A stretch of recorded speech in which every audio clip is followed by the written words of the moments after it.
right now. Great. This is Hillary Rayport, the chair of the Nantucket Historical Commission. Permit me, I'm going to read a script. So I want to confirm that all members and persons we're expecting are here and can hear me. So I'm going to call out your name. And if you could just respond in the affirmative, so you'll have to unmute your mic to respond. So we have our preservation planner, Holly Bacchus. Present. Commissioner Nikki Rowland. Present. Don DeMichelle. Present. Clement Durkees. Excuse me.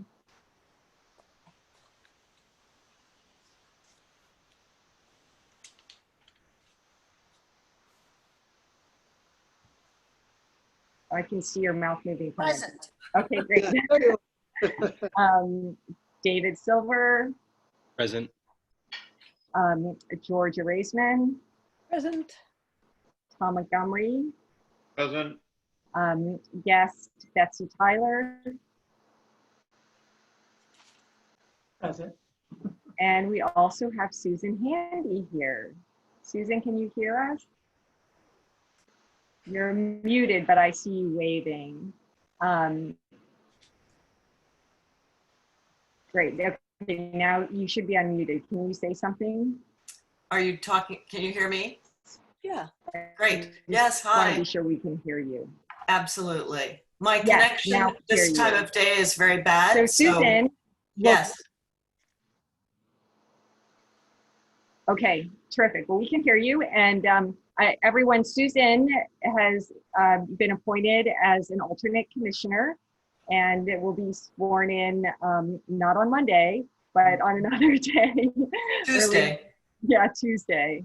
So Susan, thank you so much for stepping up. I know you are really busy during the summer running your 2 restaurants, but we're so happy to have your other key skill, which is anthropology, joining us on this commission. And also recognizing that you've been on this commission longer than anyone, really, because you were on it the first time around. So, Well, I'm very happy to be here, and I do apologize that I'll have to leave in about 15 minutes, but hopefully the next meeting I'll be able to be here the whole time. okay. So Great. Thank you. Terrific. I will finish reading this script so that we can maybe use some of that 15 minutes for some real business. Okay. So good morning or good afternoon. This open meeting of the Nantucket Historical Commission is being conducted remotely, consistent with Governor Baker's Executive Order of March 12, 2020, due to the state of emergency in the Commonwealth due to COVID-19. In order to mitigate the transmission of the virus, we've been advised and directed by the Commonwealth to suspend public gatherings, and as such, the governor's order suspends the requirement of open meeting law to have all meetings in a publicly accessible physical location. Further, all members of public bodies are allowed and encouraged to participate remotely. The order, which you can find posted with the agenda materials for this meeting, allows public bodies to meet entirely remotely so long as reasonable public access is supported, so that the public can follow along with the deliberations of the meeting. Ensuring public access does not ensure public participation unless such participation is required by law, and this meeting will feature public comment. For the meeting, the NHC is convening by the Zoom app, as posted on the town's website, identifying how the public may join. And note that this meeting is being recorded and that all attendees are participating by video conference, or teleconference. We do have, we're expecting Ben Norman to be dialing in. Accordingly, please be aware that other folks may be able to see you, and to take care not to screen share your computer. Anything that you broadcast may be captured by the recording. All supporting materials that have been provided, members of this body, are available on the town's website. The public is encouraged to follow along using the posted agenda. Now we're turning to the first item on the agenda. Before we do, permit me to cover some ground rules for effective and clear communication. So I will introduce each speaker. I'm actually not planning to introduce any speakers, but if there are speakers, I'll introduce them. And just please remember to raise your hand to indicate that you want to speak, and I will give you the floor And please hold your comments until your name is called. And remember to mute your phone or computer when you're not speaking. And remember to speak clearly and in a way that helps generate accurate minutes. David is taking our minutes. For any response, please wait until I yield the floor or the other speaker yields the floor. State your name before speaking. Do state your name before speaking. It helps with the understanding who's saying what. If members wish to engage in conversation with other members, please do so through the chair, taking care to identify yourself. Okay, and I will ask for public comment. You have to state your name so that you can be acknowledged and speak through the chair. Every vote taken at the meeting will be conducted by a roll call. Okay, so that all being said, I'm going to confirm that we do have a quorum on this meeting. And I see that I actually don't have public comment on the agenda, but I will ask for public comment, but I don't think we have any members of the public here. Would anyone like to make public comment? No, so hearing no public comment, we'll move on. The next item on the agenda is the recent appointment. So in addition to Susan Handy, we also had Georgia and David apply to be reappointed. So so glad that you all did that and you've been reappointed. Remember that we all need to sign the code of conduct every year. And if you're reappointed, you still need to go down and be sworn in, sign the code of conduct. And I think we also need to participate in the ethics training every year. So there's a link. If you have any trouble finding out what you need to do, you know, ask me or ask Maureen or ask Holly. It is important to do that because it's useful information that helps us navigate the ethics rules, which can be confusing, or somehow you think that maybe you don't have an ethical problem or an ethic conflict, but when you really understand the rules, you do. So it's really important to do the training, and that also protects us from any impropriety, which is very important for us.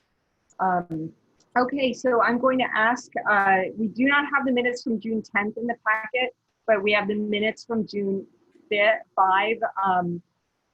And I'm going to ask for a motion to approve the minutes, or of course, if there are any changes to the minutes. Montgomery, I move that we approve the minutes of the June 5th meeting as written and submitted. Okay, thank you, Tom. A second, please. Second. Okay, great.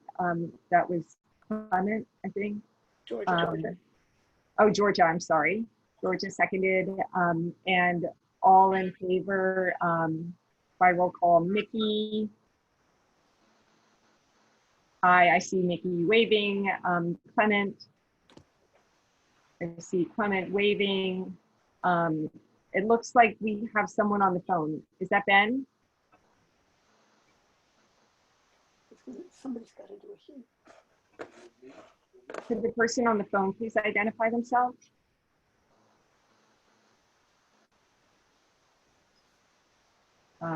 In the meantime, David.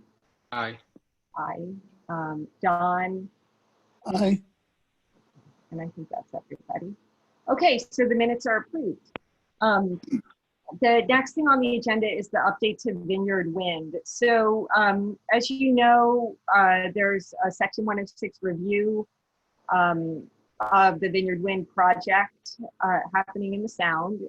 And the Bureau of Energy and Ocean Management is having an information session for all of the consulting parties.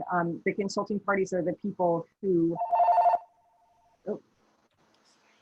are the people who have a comment, who might wish to comment about how the wind project affects our National Historic Landmark. So they are going to be having, this was all put on hold, but now they're having a meeting to collect comments on the plans. The plans are confidential. So if you join the meeting, you'll receive the plans and be expected to keep them confidential. The meeting is going to be on July 8th. It's going to be a 4 to 6 hour meeting. We are allowed to send up to 2 representatives. We certainly should take part, and this is something that's very important to Holly and also our energy manager, Lauren Sinatra, and our town planner and lots of people. I know some people have sort of have had more attention or focus on this matter. You know, obviously we can't all focus on everything. So I wanted to ask if there was anybody who wanted to particularly volunteer. And also I wanted to invite Holly to make additional comments because she's been following it quite closely. Yes, thank you, Hillary. So really, we need to have at least one, and I would recommend at least one representative from the NHC to be a stakeholder representing you all. I have, as a staff member, I recommend I represent, the NPDC, the Regional Planning Authority. We also have a member of the HDC, one member who represents the HDC. And then, of course, we have our energy coordinator, Lauren Sinatra. So that's from the town perspective. I will let the commission know that we do have expert counsel that has been hired to help the town through this unprecedented project because, of course, this is just the first of these types of potential adverse effect on our NHL. So we want to make sure that through BOEM, that the Section 106 is held to the higher standard. It's a different standard when it comes to the NHL. It's actually 110F of the law. So I just wanted to mention that, yes, it is confidential, the information that you'll be provided as the representative, whoever is chosen, but it is an important aspect. And with federal regulations, the time frame was put on hold, but now it's really in an expedited review, if you will. If you have questions, once whoever is chosen, I can definitely get you more information, but I do recommend having probably just one representative moving forward, and that would be for all the different wind projects. So, thank you. Madam Chairman, I have a question. Holly, I can't hear you because you're muted, but I can see you talking. Yeah. Holly, why is the information confidential?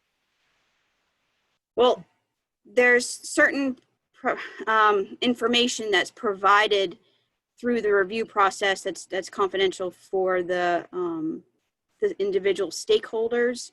There is certain level that is available to the public.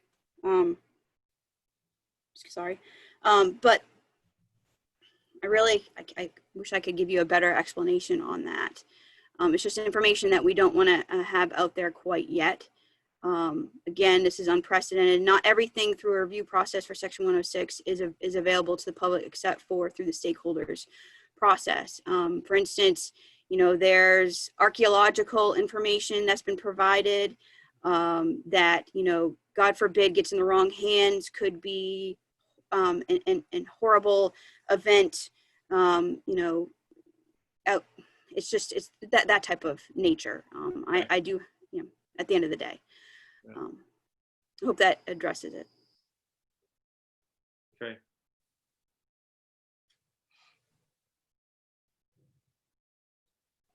Oh, Hillary, you're on mute. There you go. Oh. But Holly, I do want to say that it's not marked confidential, this information. I know you're very careful, as you should be, and you've mentioned that it's confidential and I shouldn't share it, but I wonder if I think this information is not confidential, because if it were, the communication I got didn't say anything about it's confidential, don't share it. And this huge document doesn't say confidential. There is a lot of information that is available on BOEM's website for Vineyard Wind. So yes, there is some information. I just wanted to throw that out there because there's been a lot of information, and I've been involved, not as long as Lauren has, definitely, but I've been involved for over probably a year and a half now with conversations, and there have been a lot of documentations that I've received that's confidential. So, I just wanted to just be on the cautious side, if you will. Yeah, but at the same time, we don't want people to start to think that stuff's happening under, behind closed doors or not publicly available for review or anything. So if you participate in this process as our representative, you may be receiving confidential information, and all confidential information should be marked confidential. I have some information, and Holly has it too. Let's see, this packet, I'm looking at it right now, is 76 pages, of course. And it's entitled Vineyard Wind Historic Properties Visual Impact Assessment, Vineyard Wind Offshore Wind Farm Project, submitted by Vineyard Wind, prepared by Epsilon Associates of Maynard. This was produced February 28th.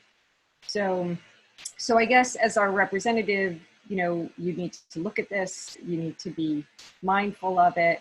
I don't know if anybody wants to raise their hand for this.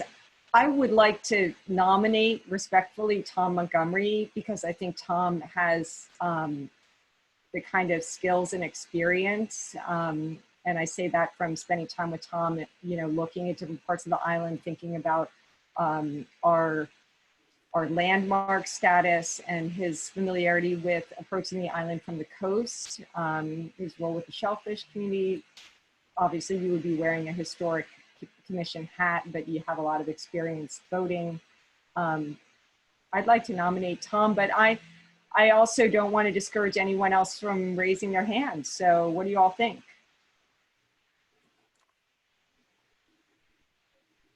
I vote for Tom. Tom, I hate to put you on the spot, but is this something you're willing to do? If this is July 8th, Yes. 6 hours, is that what you're saying? Oh, it said 4 to 6 hours. Oh, thanks a lot. Yeah, I'll do it. I'll do Okay. it. Where is this going to be? It'll be a remote meeting. Yeah. Oh, okay. Well, that's even better. Yeah, you don't have to travel anywhere. Just be at your computer.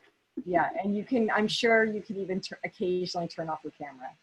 And Holly will be the one that gets me the information, or you? I'm sorry. They've asked me to get back with our representatives' names, so I'll probably respond and copy Okay. you. As long as somebody does, you know?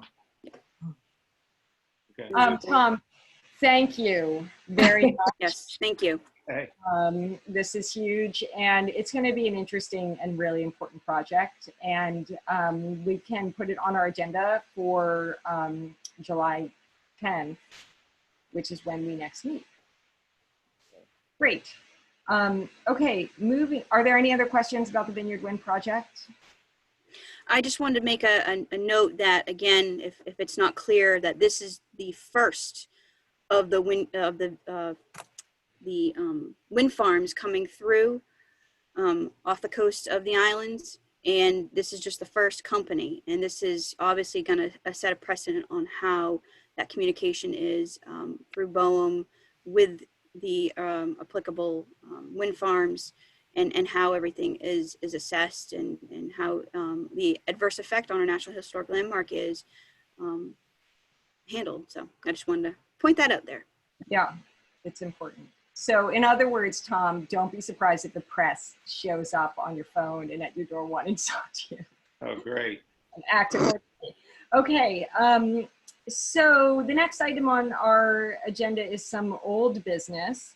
I have in our packet a draft of a letter that I composed to the DPW.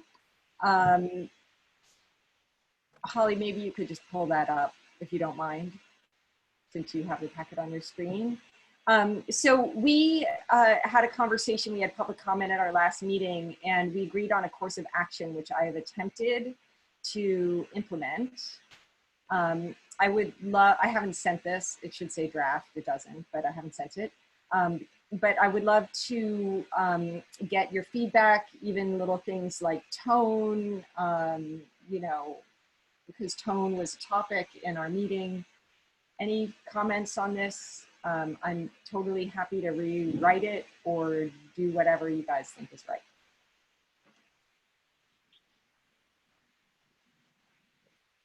Have you heard, this is Tom, have you heard back from Rob on this at all, or you haven't sent this yet? I haven't sent this because I wanted to get your, I'm going to ask you guys to vote on sending this.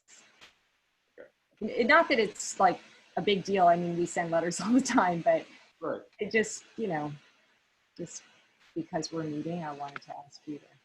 I think it sounds good. At least it'll get the ball rolling. I agree with Tom. I think it sounds great. I'm happy with the tone too, Hillary. Yeah, I think also, this is Don, I think getting the perspective from Rob around doing temporary repairs while we come up with the final guidelines, or while he comes up with the final plan, I think is the right thing to do. Should we ask him to let us, I'm just looking at this with fresh eyes. So first of all, I didn't mention that Rob knows and Holly know that we have a date to meet with Matthew Bronski on July 14th. So I should probably confirm that in the 4th paragraph, which I'll add. And do you think I should ask him to let us know what he's planning to do as far as, because people are coming to us and saying, what's going on with the sidewalks? When are they going to be fixed? Should we ask him to let us know? Georgia, we can't hear you. Sorry, I muted myself in case my dog barked. I think it's a good idea to ask him about that. And I'm interested in, for example, I'm noticing on social media a lot of comments on the new changes on the Milestone Road. And I feel like saying, you know what? There was a lot of talk about this back when we were reviewing the Milestone Road project and the angles in which the Tom Nevers Road is being changed and the angles in which the Pulpus Road is being changed. And people don't pay attention. So I think it would be nice if we had a little advance notice so we can deal with this when it comes up in other venues. So change the last paragraph to say, please let us know if you're planning on making interim repairs to the sidewalk and Yeah, street. I mean, we could say we would appreciate it, but it would be stronger to say, please let us know. Well, also in the second paragraph, you are asking, you're telling him that we are developing a timeline. We could put in there, we would appreciate a timeline from you of what areas you'll be working on and when, if that's not too demanding. This is Tom. I remember him writing a letter to us where he said, they're going to do what's already in the pipeline anyway. Kind of a little rhubarb there, but so I'm not sure exactly. This is a very touchy subject we're talking about right now. How to deal with him. Don't want it to sound like you say, like we're demanding something or we're force feeding it. But on the other side, we don't want to wind up like we did down in Judith Chase Lane. That is a very good point, because at Judith Chase Lane, we thought that we were going to have more consultation, and then it just kind of happened, and then we asked to talk to him, and he wasn't available. So, go ahead. Go ahead, Tom. No, I was just going to finish that by saying, so whatever we decide here to put in this letter, I think is quite important. How he receives that from Hillary, which is really from all of us, I think is quite important, because it's really the first pitch. That's all I wanted to say. I think after the 4th paragraph, that, or in the 4th paragraph or a new one, just saying, we know that doing short-term work is a little more costly, so we would appreciate understanding what your plans are to go forward for the interim work as we continue to develop the final plan. Okay, yeah. Hey, Holly, can I share my screen? Do I have the ability to share my screen? I'm gonna try. I cannot. Yep. Yep. Okay. Hold on, I gotta stop sharing screen. Okay, now you can. Okay, I'm gonna share my, share. Can you guys see my screen? Yep, No, I can. can you? Yep, I can see everybody. Oh, yeah, no. No. Can you share a Not screen? We can't see it. Hillary. Hillary. Okay, hang on. I'm going to try again. Hillary. Share my screen. Okay, got it. All right, I'm going to share this. Share. There you go. Okay. It's coming.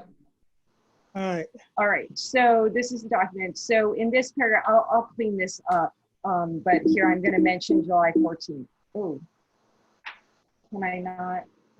Hang on.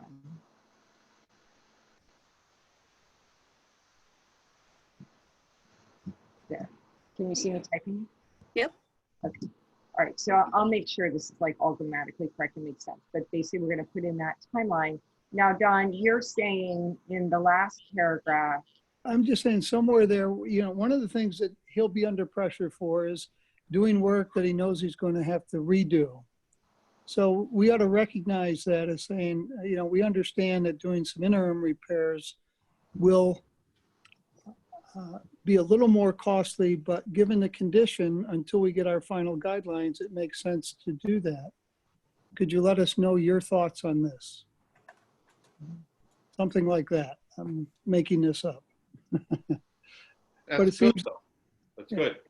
Because we don't want to be demanding, tell me what you're going to do. Just say, hey, we know this, you're in this position where it's going to cost you a little more, but it's so in such poor condition that what can he do that makes sense, or what's he planning or thinking about doing?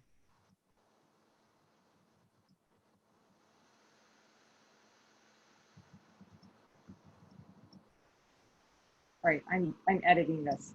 Yeah.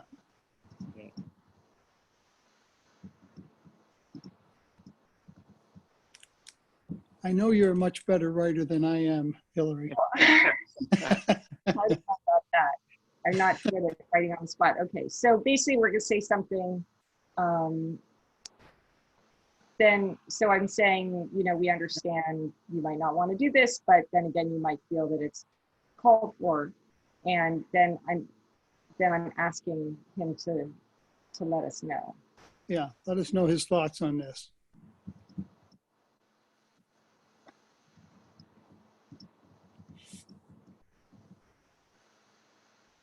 I mean, it is in atrocious condition.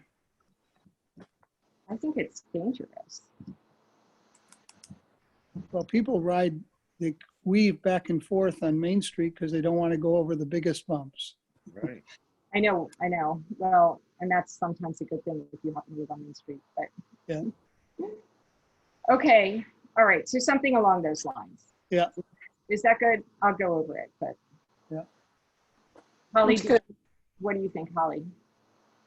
No, I think it's fine. I mean, at the end of the day, you all are, you know, understanding that, you know, there's a balancing act. So I think Right. as long as, you know, the tone is, you know, saying exactly what you all are trying to portray is appreciative that he's wanting to work with the Historical Commission and work with Matthew and the Preservation Institute and coming, you know, they're wanting preservation goals moving forward. He's wanting to understand preservation more, which I you know, applaud him on that. But at the same time, you all are also understanding that he probably has some triage things that need to be done specifically here, and that you all are okay with him having to move forward. I think that is probably helpful for him, because the last thing I would think he'd wants to do is have work done and then have people all up in arms. So again, it's a tight, fine line, I guess, if you will. Yeah, are you okay with the way I phrase this? Lifting and resetting cobblestones and repairing the road and sidewalks in kind is desirable, and an attractive reversible interim measure while blah, blah, blah. Yep. That's good. Didn't I think you want to, it'd be nice to try to emphasize reversible. Yeah, I was just going to say that sort of, yeah. Okay. That's the point, the whole point. Yeah. Should I say, as long as these changes are reversible and compatible with the planned restoration? Get too detailed in this and lose the impact, Hillary. I mean, you want to make an impactful statement here, and if you start getting too detailed, it starts looking like a a request for proposal rather than an impactful statement. So what do you want me to change? I think I would just leave, I would leave it as it is. Do you want me to? If you're going to add the material in red, I think that's sufficient. But I could bold reversible. You can bold it, but I wouldn't go much further than that. Do you want me to underline reversible? Bold? No, I like bold. Okay. Yeah, and I think it's a potentially reversible because what he does might, by happenstance, meet our standards. Well, what we mean by reversible, it's Yeah, like we mean it as a technical term. Okay. Okay, so can I have a vote to send this letter with the, with permission for me to clean it up in this direction? I move that you send the letter. I second. Thank you, Don. All in favor? Georgia, you can wave. Yeah, okay. Aye. Okay. I'm just wondering whether, I know you're going to hit me on the head with this, I'm wondering whether the word reversible should have gone before spot repairs. Because that's our point. He keeps making repairs that we don't think are reversible. Reversible spot repairs. I agree with that, Georgia. Good point, Georgia. Yep, excellent. All right. Okay, I've made that change. So David, I'm in favor. Aye. Nikki. Aye. I see you waving, Nikki. We have two people on the phone. Could the folks on the phone identify themselves?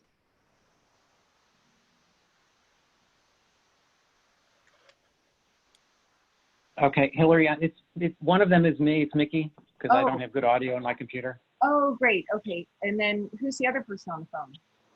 It's me, Ben Norman. Oh, Ben. Great. Okay, thanks. Well, you can't really. So okay, so I think I've gotten everybody. Ben, I know you can't see the letter, so I'm not going to ask you to vote. So I think we have our vote. Okay, the next thing on the letter is just an update about the meeting on June 10th. So we convened a meeting. I convened it on kind of a very short notice basis because although the topic came up in our June 5th meeting of when is it appropriate for the Historical Commission to comment to the HDC and to the Select Board about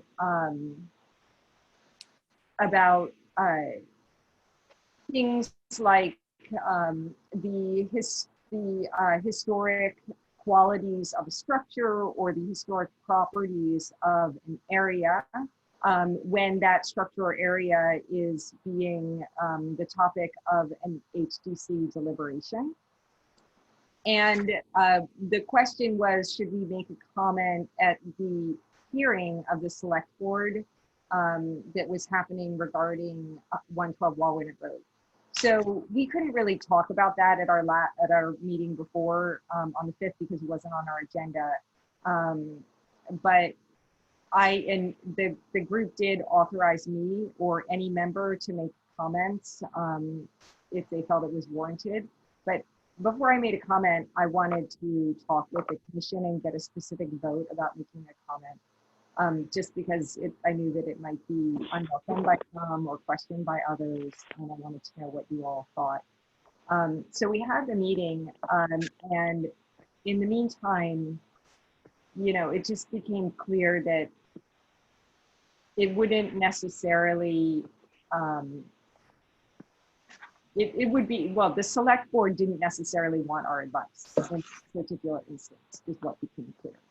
And that the HDC would be wondering why we were doing this. And it was my opinion, which I shared with you all, and it's just the opinion of one person, that probably we should flag it as a concern generally and talk about, how the HDC or we determine if the structure is contributing or not contributing as a general larger issue, not specific to any particular hearing or property that we want to bring up and talk about. So I shared that opinion with everybody, and I didn't hear anyone disagree. And a couple people said, well, I don't really know enough to have an opinion. So I just thought I would bring this up again in case we wanted to have any discussion about that, any questions about the meeting. And it certainly dovetails to our mission and goals. So we can talk about this under our mission and goals, but if there were any comments about the last meeting we had, I wanted to bring it up and hear the comments.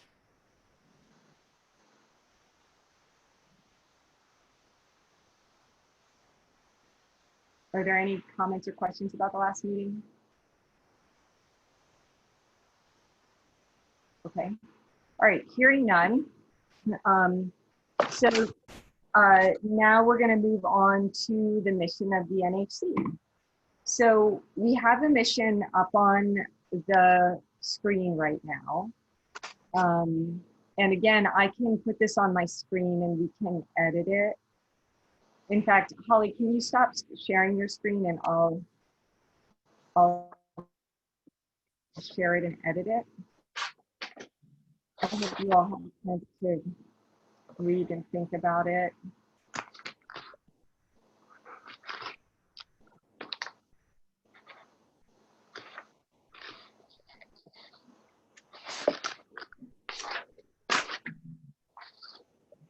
What are your comments?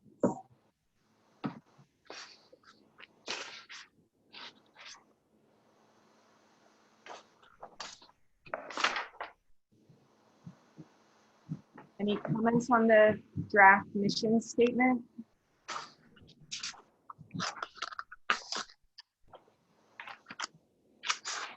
I just have a question, Hillary. This is Don. On the, I always looked at mission statement as the reason for being, not a list of activities that we do. So I read it and I see activities, create plans, guidelines, direct surveys. And I think that's what we do to achieve our mission. But it's not our mission to do that. So I kind of looked at it differently and saying there's a simple sentence of what we're about. What is that's the preserve the historic nature and archaeology of Nantucket Island. We do this through surveys, advisement, consent, so on. So there's a we do, but it seems like the reason for us is not all those activities. The reason is to preserve, and I'm talking now, I haven't written anything yet. I'm just, don't write anything. I just want to share it with everybody. Is so the reason we're here is to preserve the historic nature and archaeology of and artifacts of Nantucket Island to maintain its uniqueness in our history. And then we'll do all these other things to do it, but they're activities. They aren't the reason why we're here. That's my thought. I throw that out for people to respond to, or also we can have it with all the activities as well. But that's my thought when I looked at it. That's a really, really good feedback. Yeah, I agree with John. I think we need something more general and visionary. This is David speaking. I also think that it's possible that we could still use the verbiage there in maybe a second or third paragraph. Yeah. Right. That's right. I think that's the how-to part of it, I think, that we can add.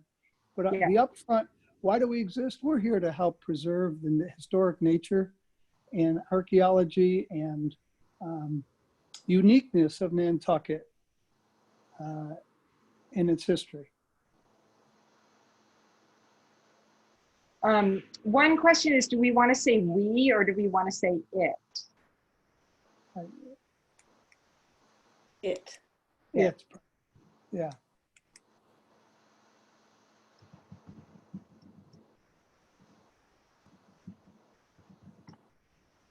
I think everything in that first paragraph of the things we do are really critical into us achieving our mission. But I think the mission's a little bit bigger and broader.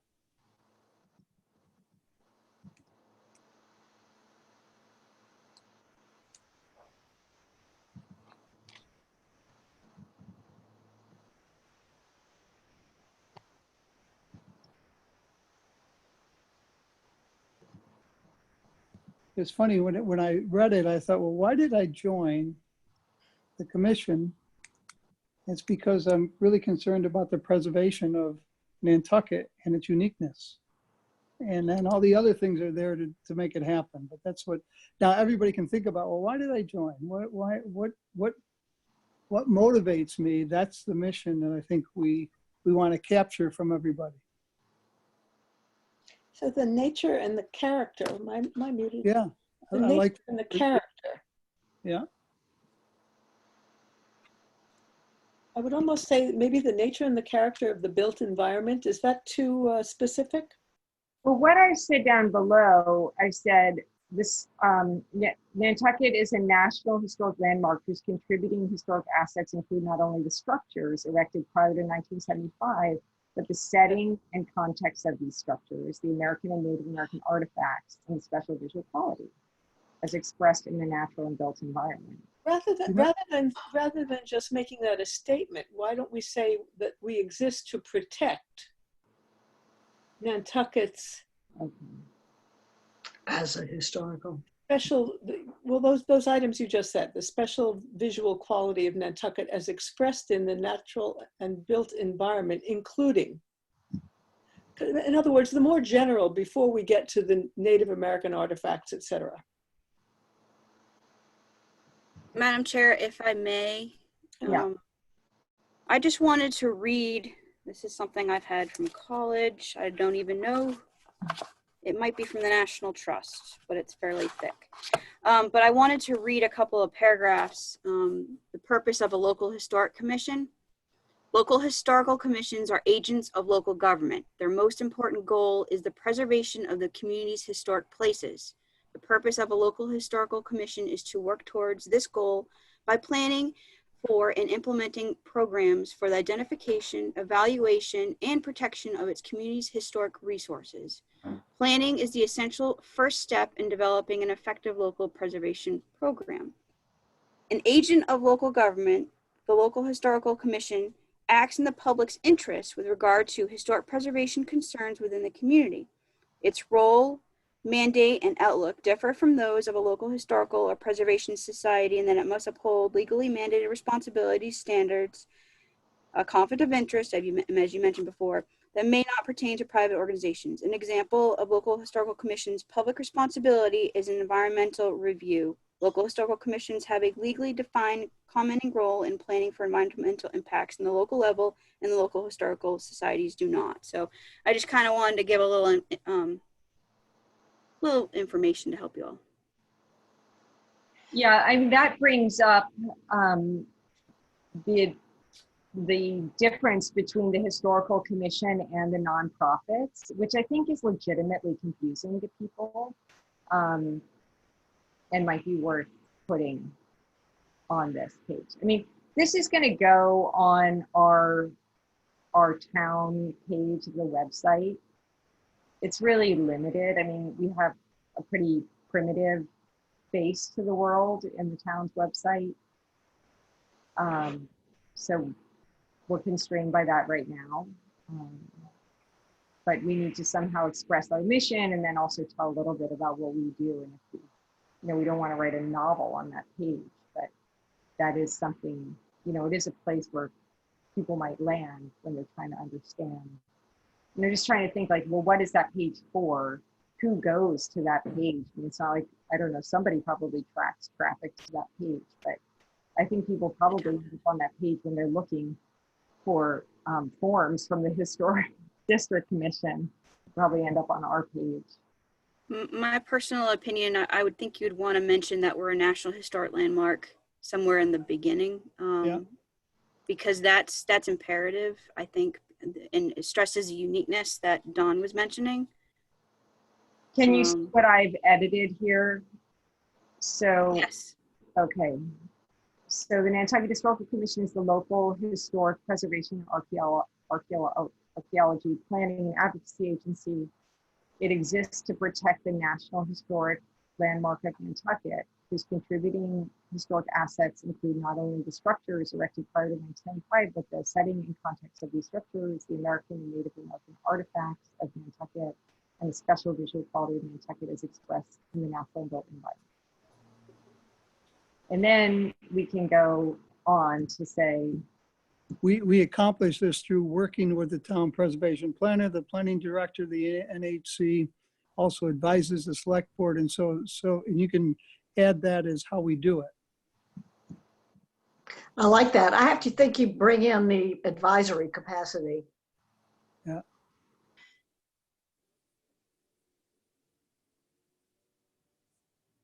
This is David speaking. I also, what Holly read out, there was a couple of paragraphs, there was something that I took note of regarding kind of how we are serving the community. And I'm wondering if there's a way to incorporate that into our mission statement.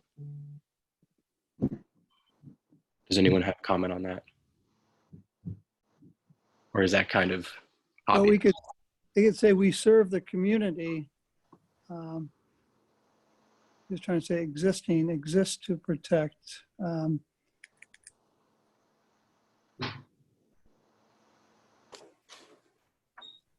You could mention, and I'm reading right out of this purpose of the local historical commission. The local historical commission works in cooperation with other municipal agencies to ensure the goals of historic preservation are considered in the planning for future development of the community. Like that. This is Tom. I kind of agree with what Don and Georgia said a minute ago, in that we need to just put something in there about how we are advisors, because I think that subliminally gives us more clout. well, it says here the NHC advises the select board. Yeah.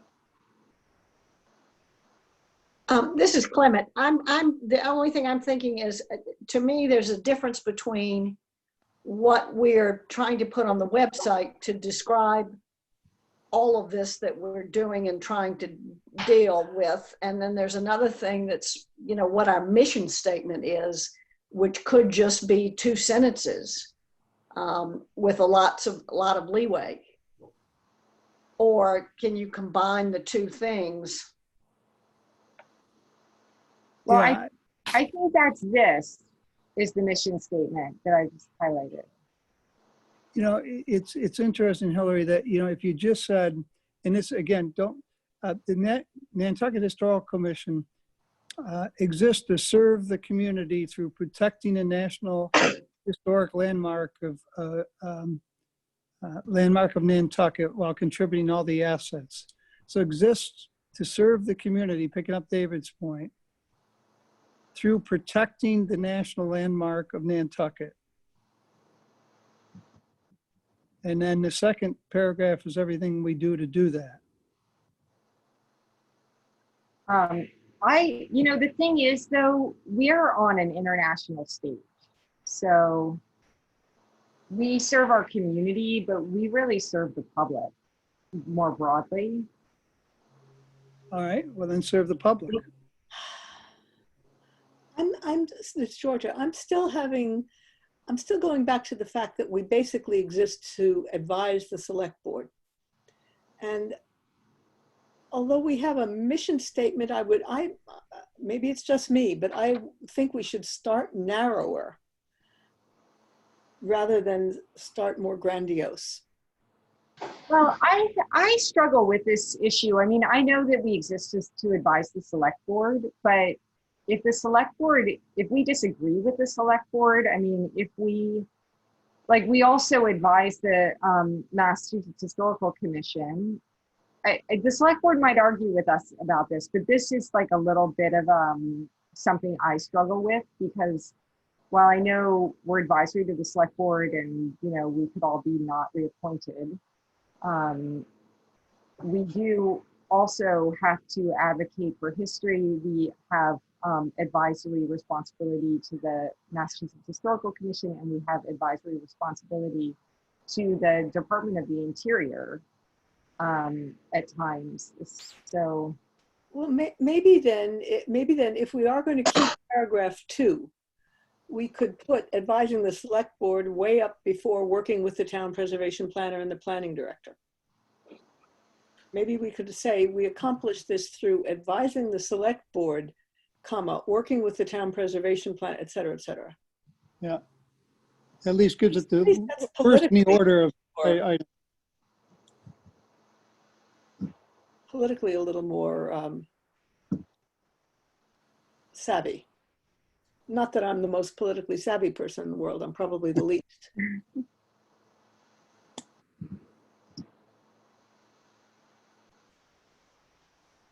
I'll be sure to remember that when I ask you for advice, Georgia. You can. With the town president and the planning director.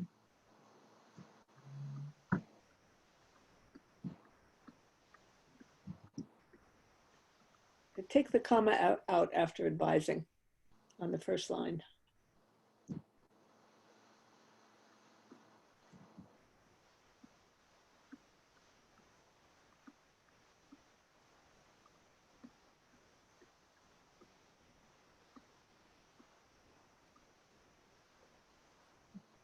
How are you guys feeling about this?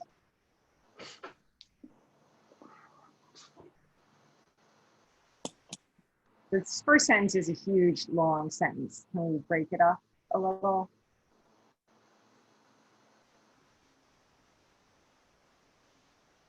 This is David. I'm wondering, could we expand upon the National Historic Landmark, or is it entirely clear what that is, or would it be helpful to kind of finish that thought and kind of define a little bit further what an NHL is? Or is that going to get too long? What do people think? Well, ideally, we could make this a hyperlink.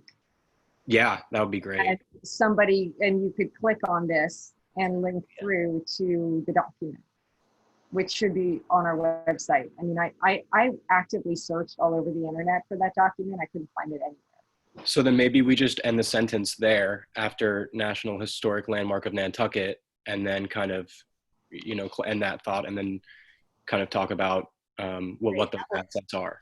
Our contributing historic assets include. Yeah, I like that.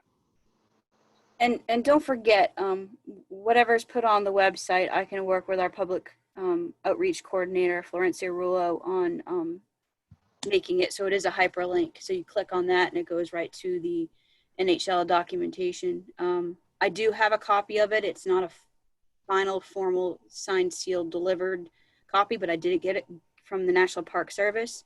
I will mention, Hillary, yes, I tried to recently get a copy of it through the National Park Service, and they have changed the avenue of getting the NHL documentation. So I'm not too sure what they've done that for and why, but anyway, I do have a copy of it. I have asked, I believe NPT has a actual copy of it because they were involved with the CPC funding that hired Brian Pfeiffer to do that, a recent update in 2012.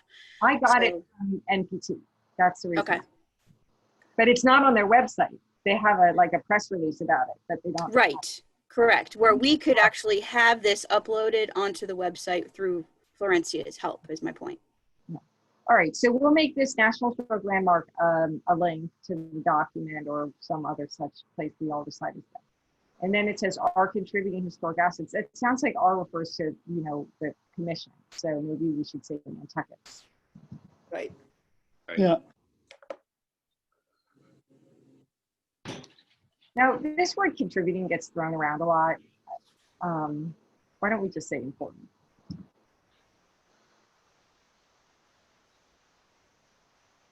It's just, I think contributing becomes jargon. People don't know what it means. And if you're in the preservation world, people don't necessarily think about it. It's just for the general public. Is everybody okay with saying important? Yeah. Yes. Yeah. But you could even leave it out and just say Nantucket's historic assets include.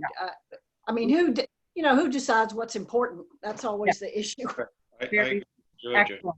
excellent comment. And there's always different aspects of areas of significance under National Park Service, under the Secretary of the Interior's requirements. People don't really think about that, but remember the historic landmark themes are people and places, creating social institution movements, expressing cultural values, developing American economy, transforming there's all these different aspects, so which is all included in the NHL update.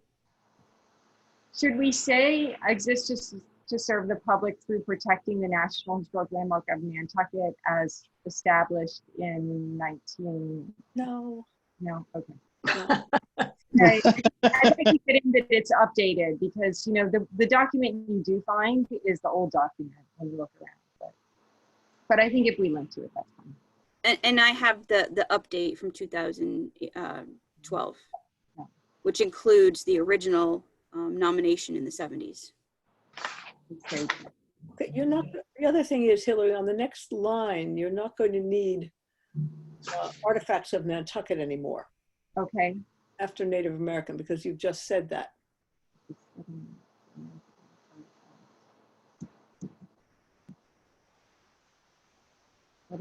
Yeah, just leave it, right, leave it exactly the way. Okay. And you could also probably say, and its special visual quality, because otherwise you're also saying that again. You put in Nantucket at the beginning, so I you could don't. say the islands. Yeah. Special visual quality.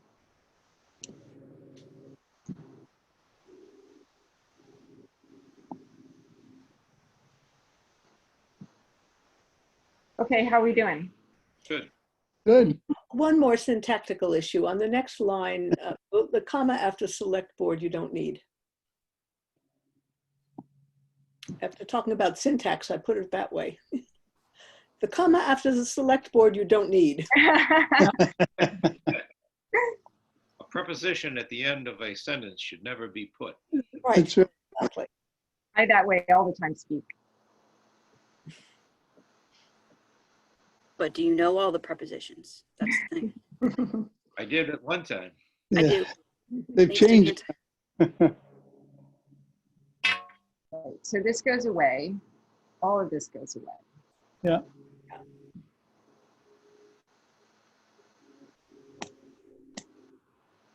All right, I'm going to read it. The Nantucket Historical Commission exists to serve the public by protecting the National Historic Landmark of Nantucket. Nantucket's historic assets include not only structures erected prior to 1975, but the setting and context of these structures, the American and Native American artifacts, and the island's special visual quality as expressed in the natural and built environment. We accomplish this through advising the Select Board and working with the Town Preservation Planning Director and other municipal agencies. We create plans and guidelines for historic preservation, direct surveys of buildings and lands of archaeological and historic significance, and advocate through the Select Board on issues of historic preservation. I think that sounds good. If there's a section on what we do, we could make this, we could add more information here. Like, what are we missing? I mean, we haven't said anything about, you know, liaising with the nonprofits. We haven't said anything about creating, you know, advocating for or advising about new regulation or laws, which is something historical commissions do. And we also haven't said anything about what a lot of other historical commissions do, but which we don't think we really need to do, which is, you know, having house museums and doing education.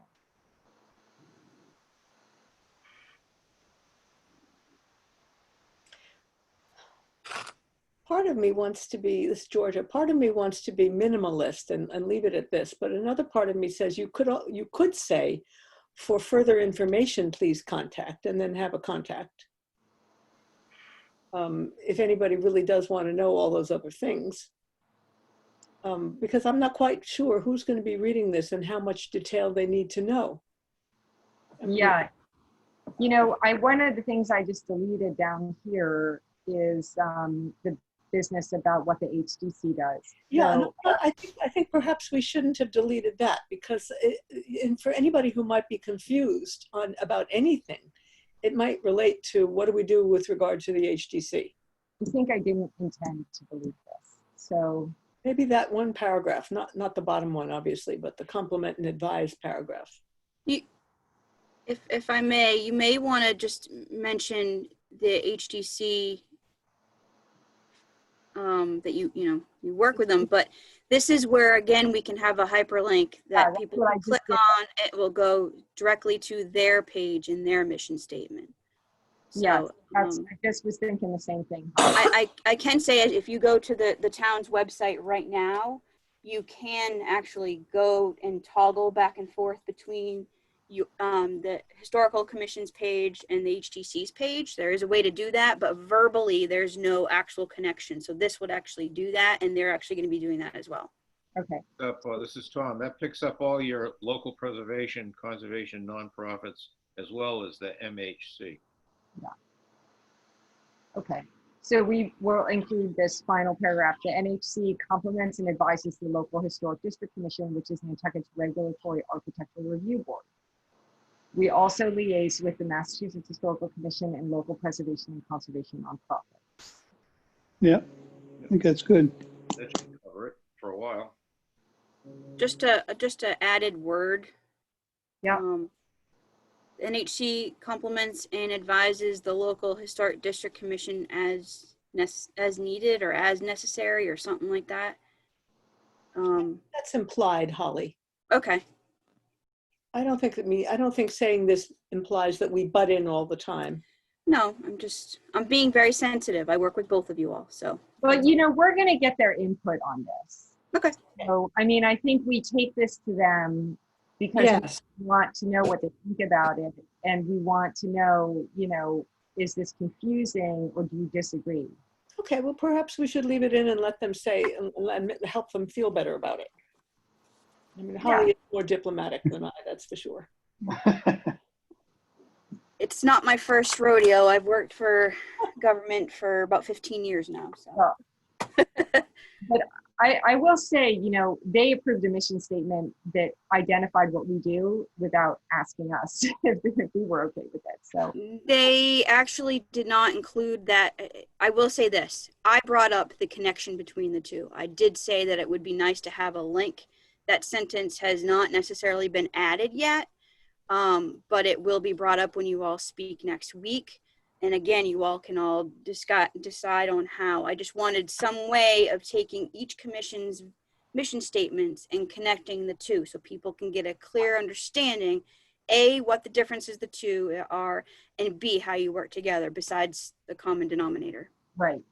Well, this might be a good way to segue to the next thing on our agenda, because Holly is absolutely right to be sensitive about, the HCC we don't know. I mean, this is our first joint meeting with them. Some of them may be very happy to have advice.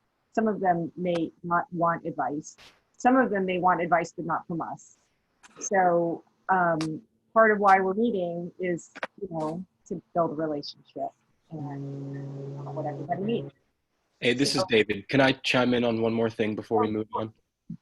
So the second sentence in the first paragraph, Nantucket's historic assets include not only structures erected prior to 75, but the setting and context of these structures, the American and Native American artifacts, and the island's special visual quality. Could we maybe take out the in front of American and Native American artifacts? Would that flow better? Yeah, I was thinking the same thing. That's all though. Thanks. What does everybody think? I don't know, because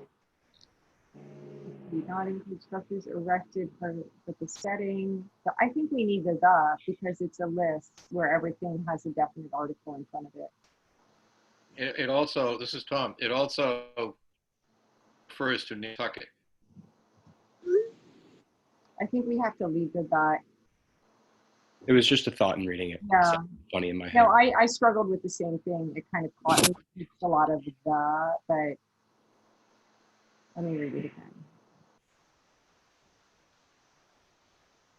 Maybe all Native American artifacts. I was just thinking of another way to have it not sound so clunky.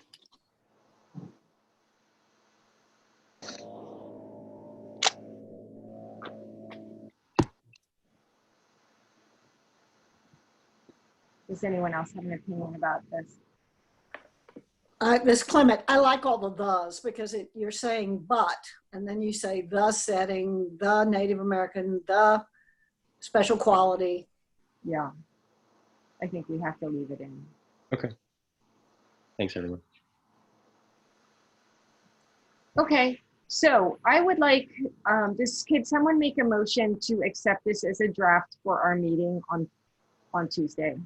I would like to make a motion that we accept this draft for our use on Tuesday. I second. Okay, all in favor, Don, Aye. Oh, sorry. Clement, Aye. Georgia, Nikki, and Ben.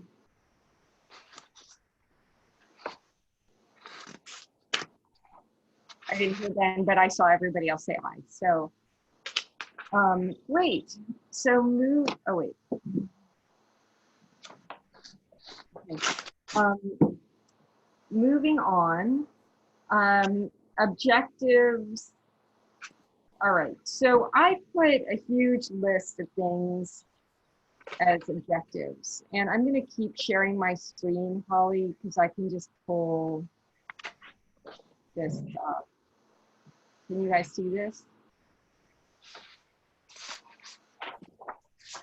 We see the same screen, so you might have to, if you're going into another document, you may need to unshare, yep, and then go share back in. That's what I do all the time. Okay.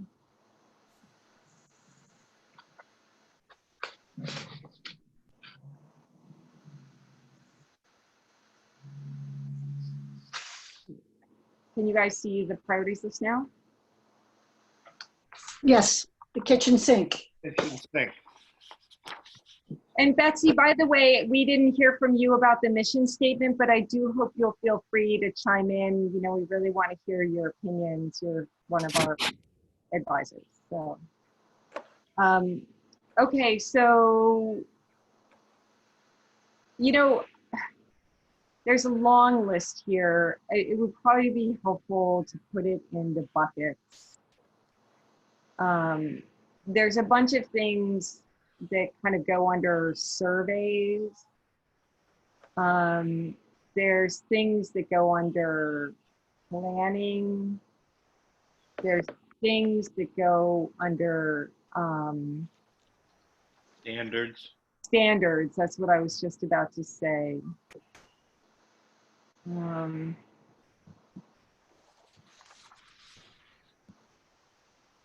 Just a thought, you may all want to think about maybe putting bucket, lists under certain things. For instance, preservation plan, a preservation plan can help identify key preservation needs in master plan, zoning bylaws, those type of things. So, so that way it's not little overwhelming. That's a long list, but it's good.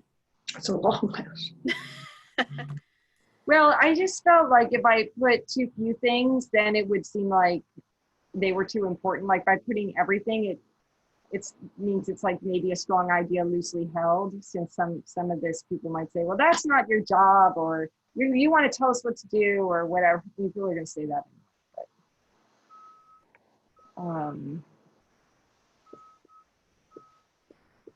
standards, planning. What were the buckets?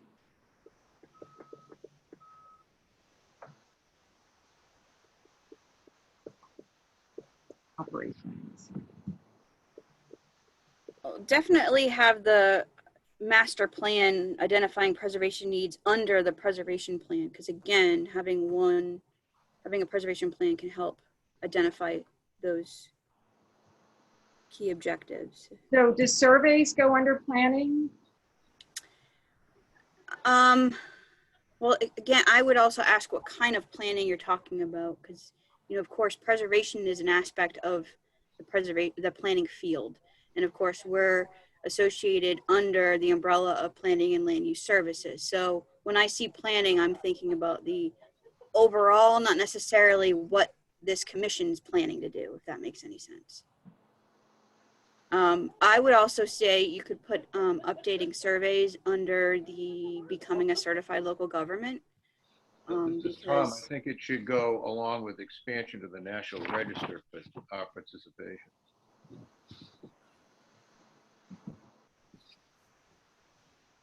So when I said planning, Holly, what I meant was planning related activities.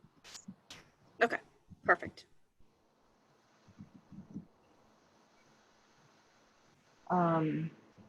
Well, this is Clement. To me, our top priority might, well, before we do almost anything else, we need to be a certified local government. Because then we get access to the funds and we also have the connection with the National Register, and we can identify houses on our own to propose, you know, all of those good things that we can do if we are a CLG. And you know, given all the, it looks as if we could do that kind of easily. Maybe it's not easy, I don't know, Holly, but we could become a certified local government CLG. Absolutely. There's a lot of people in the preservation world in this country that are shocked that the technically second historic district in the country is not a CLG. And I always thought it was a little odd when I was going through school, but you know, that is a goal. And we have support for that, so. Yeah.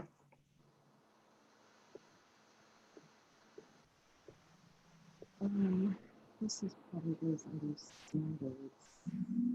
I don't know why we get different standards and planning is a little loose.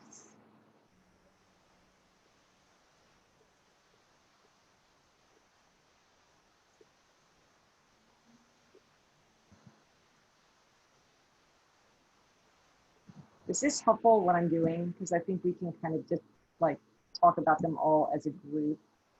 And This is Tom. I think everybody might have their own idea of what, you know, what the heading is and what to put under it. But I suppose we've got to start somewhere.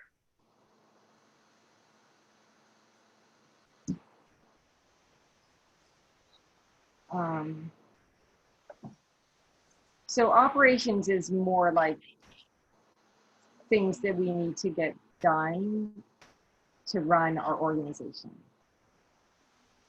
That's what I put under operations. You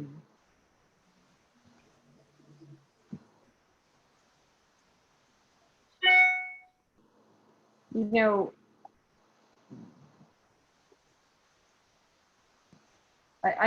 I'm listening. Don't think that I'm doing this, but I want to hear from you guys about all of this, your thoughts. I kind of agree with Georgia. I think becoming a certified local government is at the top.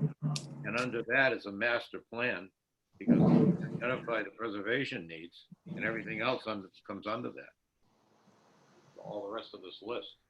And how you break it up, I don't know. I mean, well, there's some of these things that we could do. I mean, it sounds like so what we want to do is identify areas. We want to identify objectives, and then we want to prioritize the objectives, and then eventually we want to identify like key results, which are some important things that we can do that will help us get there. These things that I'm putting on this list are actually like maybe key results, and not really objectives. I don't know. Well, yeah, this is Don again. I was looking at this. Is this a over the next year our set of goals and objectives? Is that what we're thinking, so we can measure ourselves against it and say, did we achieve it? Is that what we're trying to do? I want to get eventually to that. Definitely. Okay. That's what I want to eventually get to. And because I mean, like CLG is clearly by the end of this time next year, we will be a CLG. I don't know if that's the right timing, but I'm saying that's a clear objective that we work to make that happen over the next 12 months. Yeah, or sooner. That's what we're driving towards. Right. But I wanted to get all of the possible objectives out so on a page. Yeah, for example, to me, the one that I know it's part of the long-term preservation plan, but is there objective around having sidewalk and in cobblestone and curbing guidelines complete and handed over to the DPW by the end of the year. I mean, it's certainly not as broad as a whole preservation plan, but is it as critical as the CLG in today's world to get that fixed first versus saying we'll develop an entire preservation plan, which it ought to be one of our longer term objectives, have a plan for everything. But is there some that we want to do more short term that would give us the focus we want and not keep jumping over everything? I don't know. Yeah, so my goal is to, at the end of this exercise, have a list of objectives that were like no more than 4. Mm-hmm. Okay. And have a list of key results of the things that if we do these things, we will achieve our objectives, so that we can be working on, focus on the results.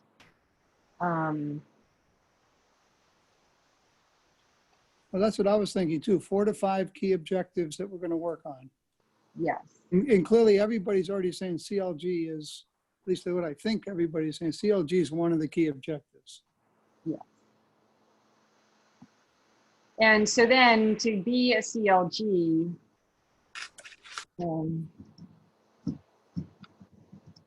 a key result here is we need this.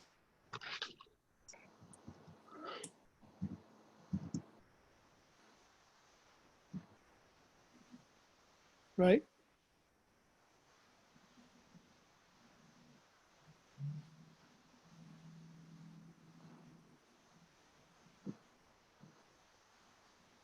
Holly, do you have any, I mean, obviously we're supporting you, you're our preservation planner. We can put, we can ask for certain priorities. We can advocate to the select board for certain things to happen. But, ultimately we want to get to this preservation plan. And Right. that has a relationship to updating all these surveys. But when we do it, we also have to move along, the stuff in this bucket. Because if we update the surveys and nobody uses them. No, they will be utilized. They need to be. 1989, no, horrible. So how do you, I mean, the HCC well.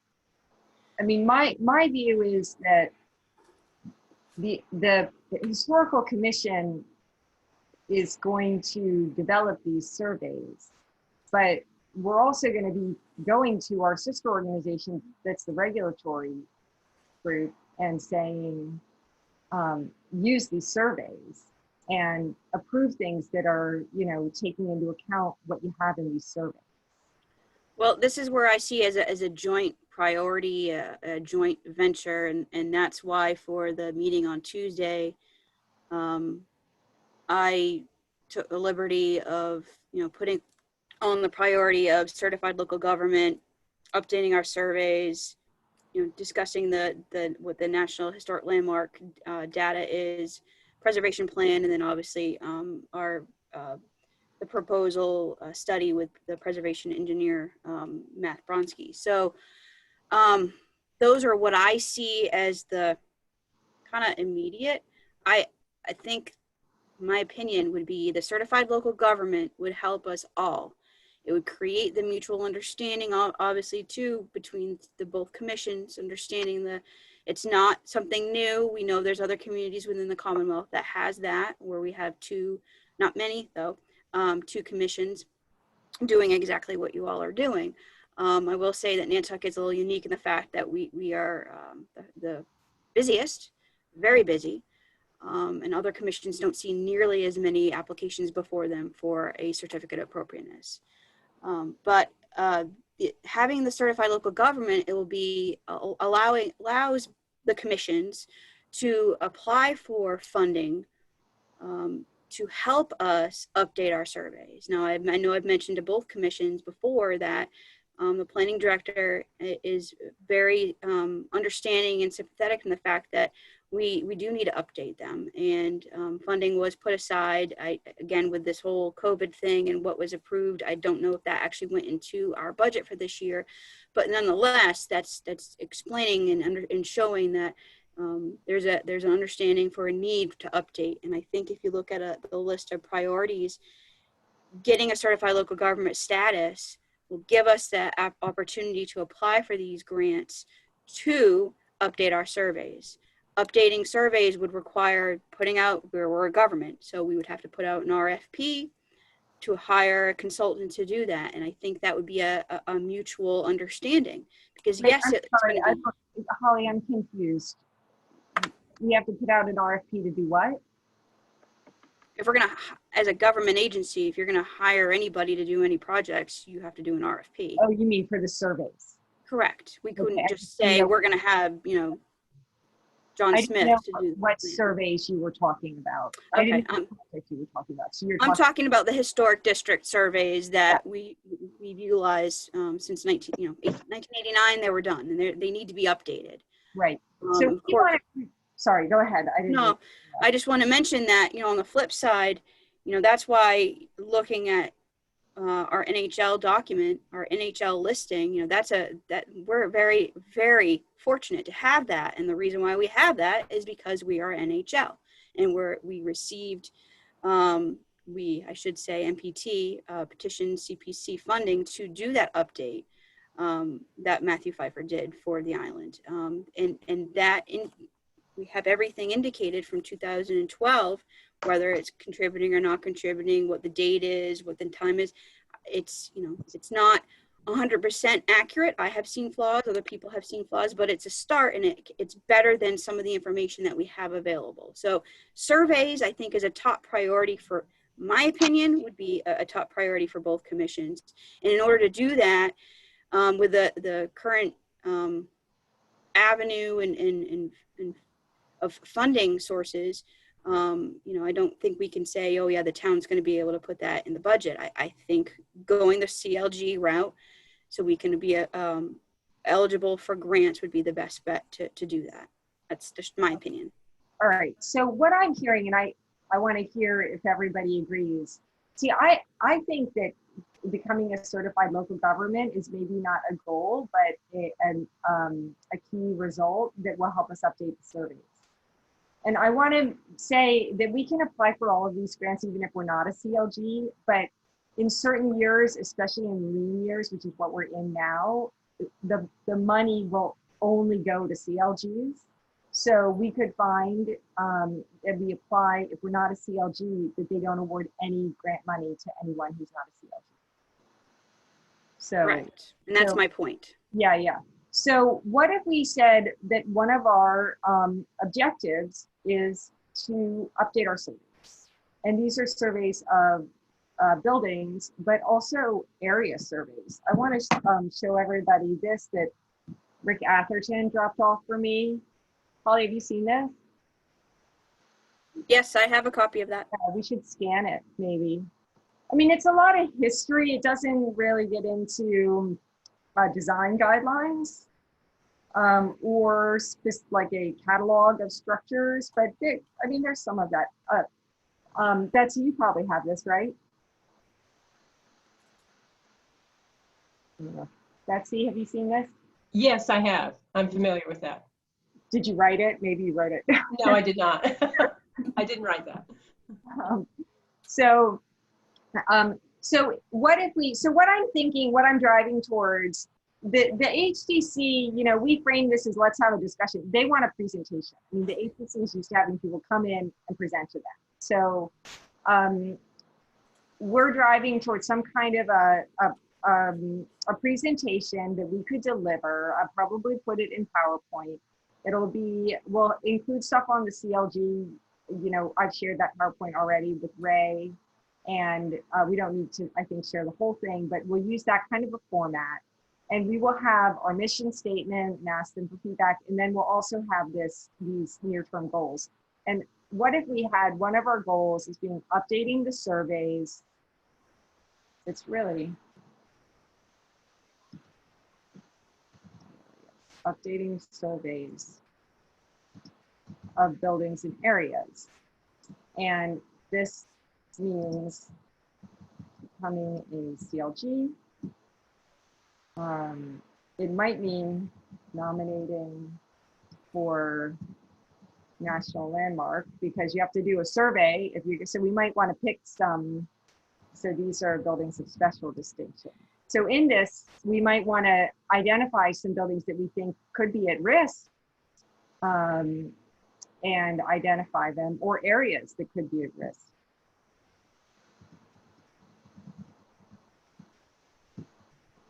Whoops. And then we need to get this done. We need to have some kind of like a plan for a phased plan for executing.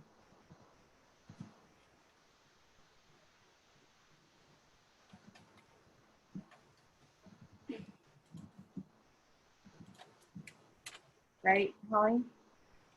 Right.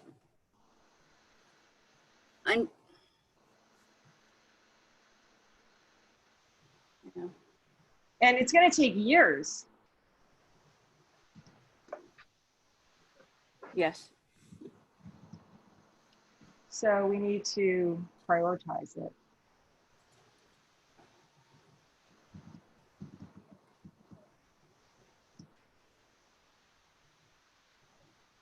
Please chime in if anybody wants to say anything. I don't mean to like dominate this discussion.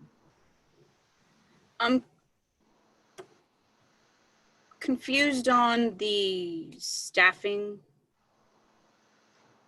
Well, you're the staff, so we don't want you to be confused on staffing. Well, I'm wondering, do we need, you know, to eventually say we need some more people to help Holly with this? Or is that like not something we should be talking about? Not that I am against having additional people, you know, but just understanding the climate that we're in economically, you know, at the end of the day, you mention anything about additional staff and, you know, department heads, admin, they're wanting to know how that's going to be funded. And I'm just saying that as a town employee, understanding I've heard that before. And with the current unless we're indicating that this could be down the road, and I see where you say will take years, I wouldn't want to put that under updating surveys of buildings and areas. I don't see how those two and two together unless I'm really missing where you're tying it all together, which I think I am. Well, one of the ways in which we're going to get this done is to have a plan of what happens when, what are we going to do? And you can't talk about what you're going to do without, you know, figuring out who's going to do it and how you're going to do it and how you're going to pay for it. Yeah, I think Holly's point, I think given the impact on government today with relative to sales tax revenue being significantly off, continuing to struggle for funding.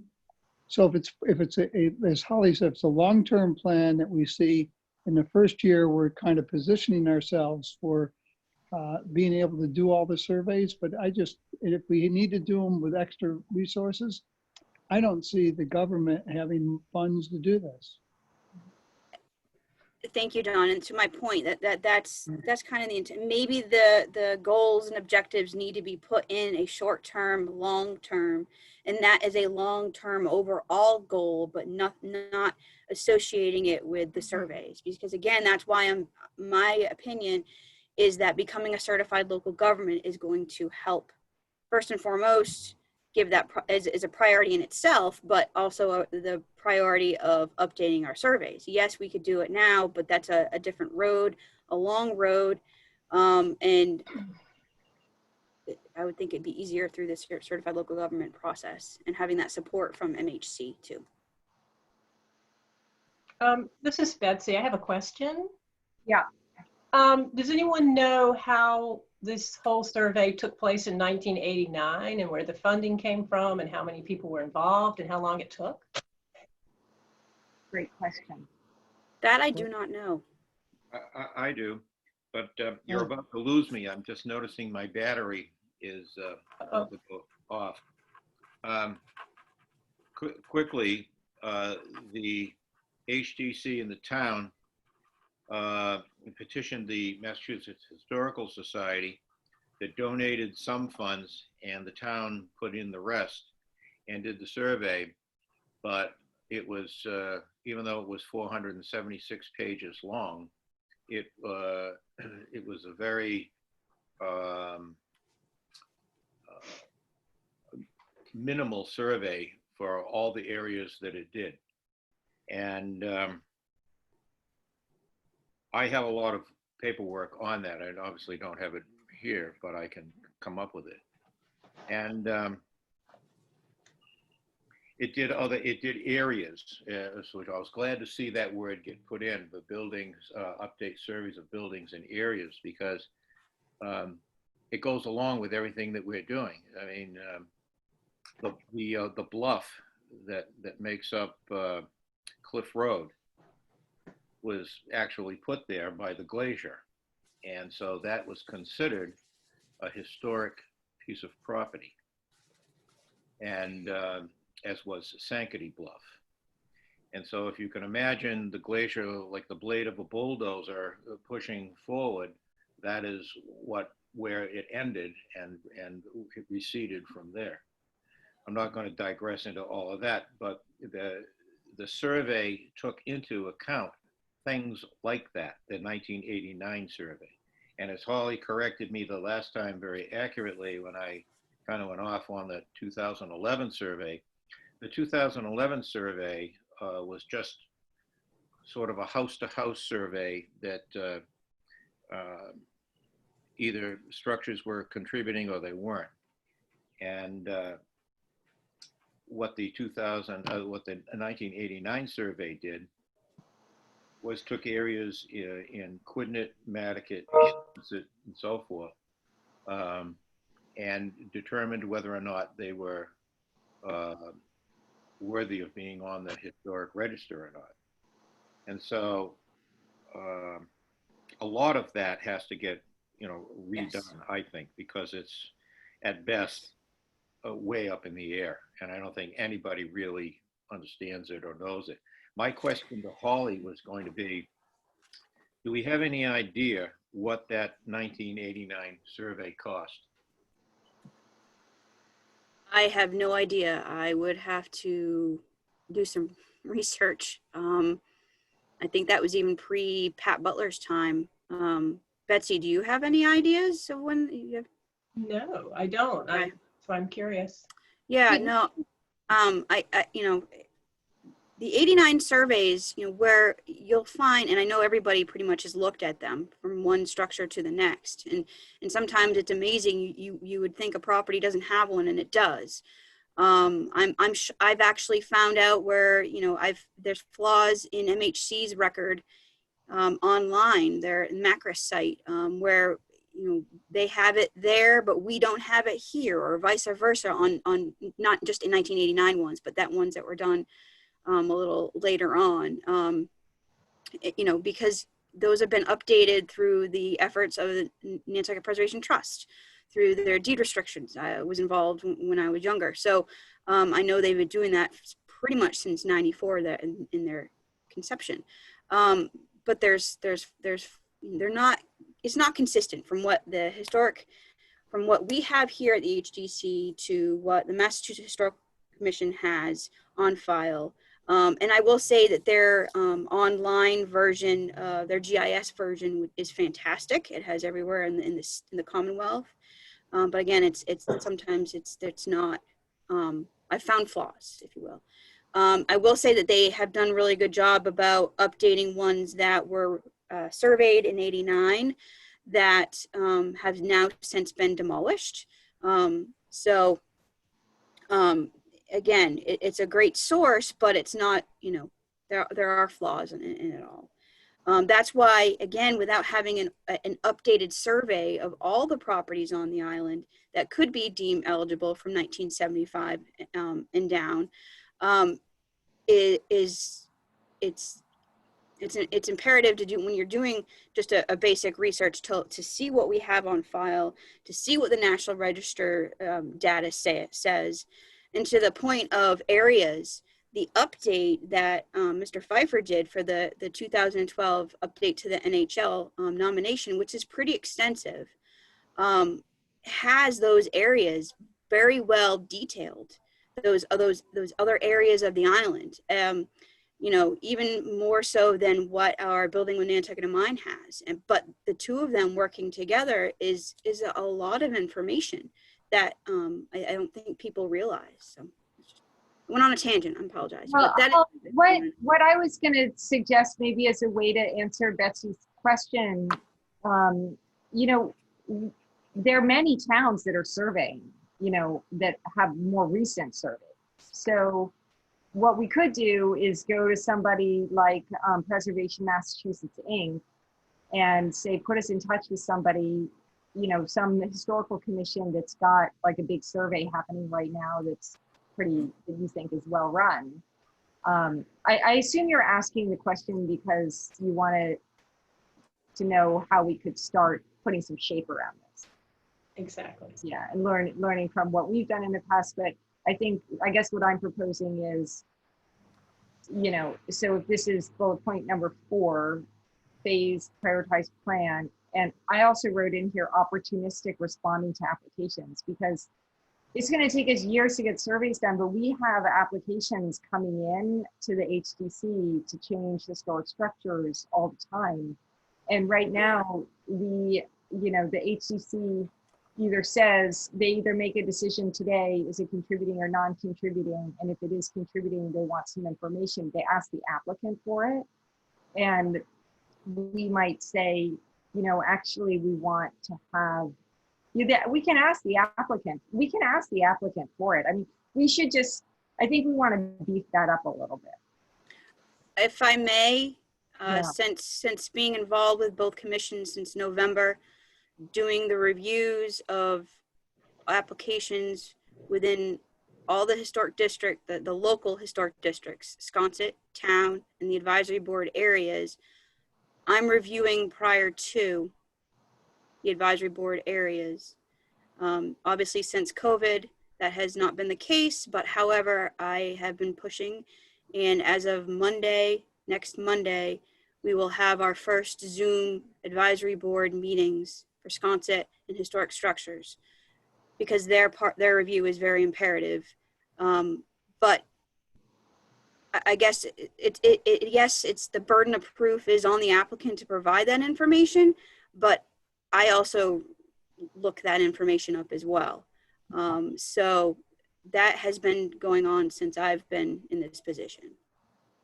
Right. So, Holly, since you're now doing that, now that you've been able to be more full-time in your role as preservation planner, do we want to, how do we want to weave these things together? So we're going to have lists of buildings that we want to survey. We're going to have some kind of a standard of what we're surveying and what a Nantucket survey really looks like.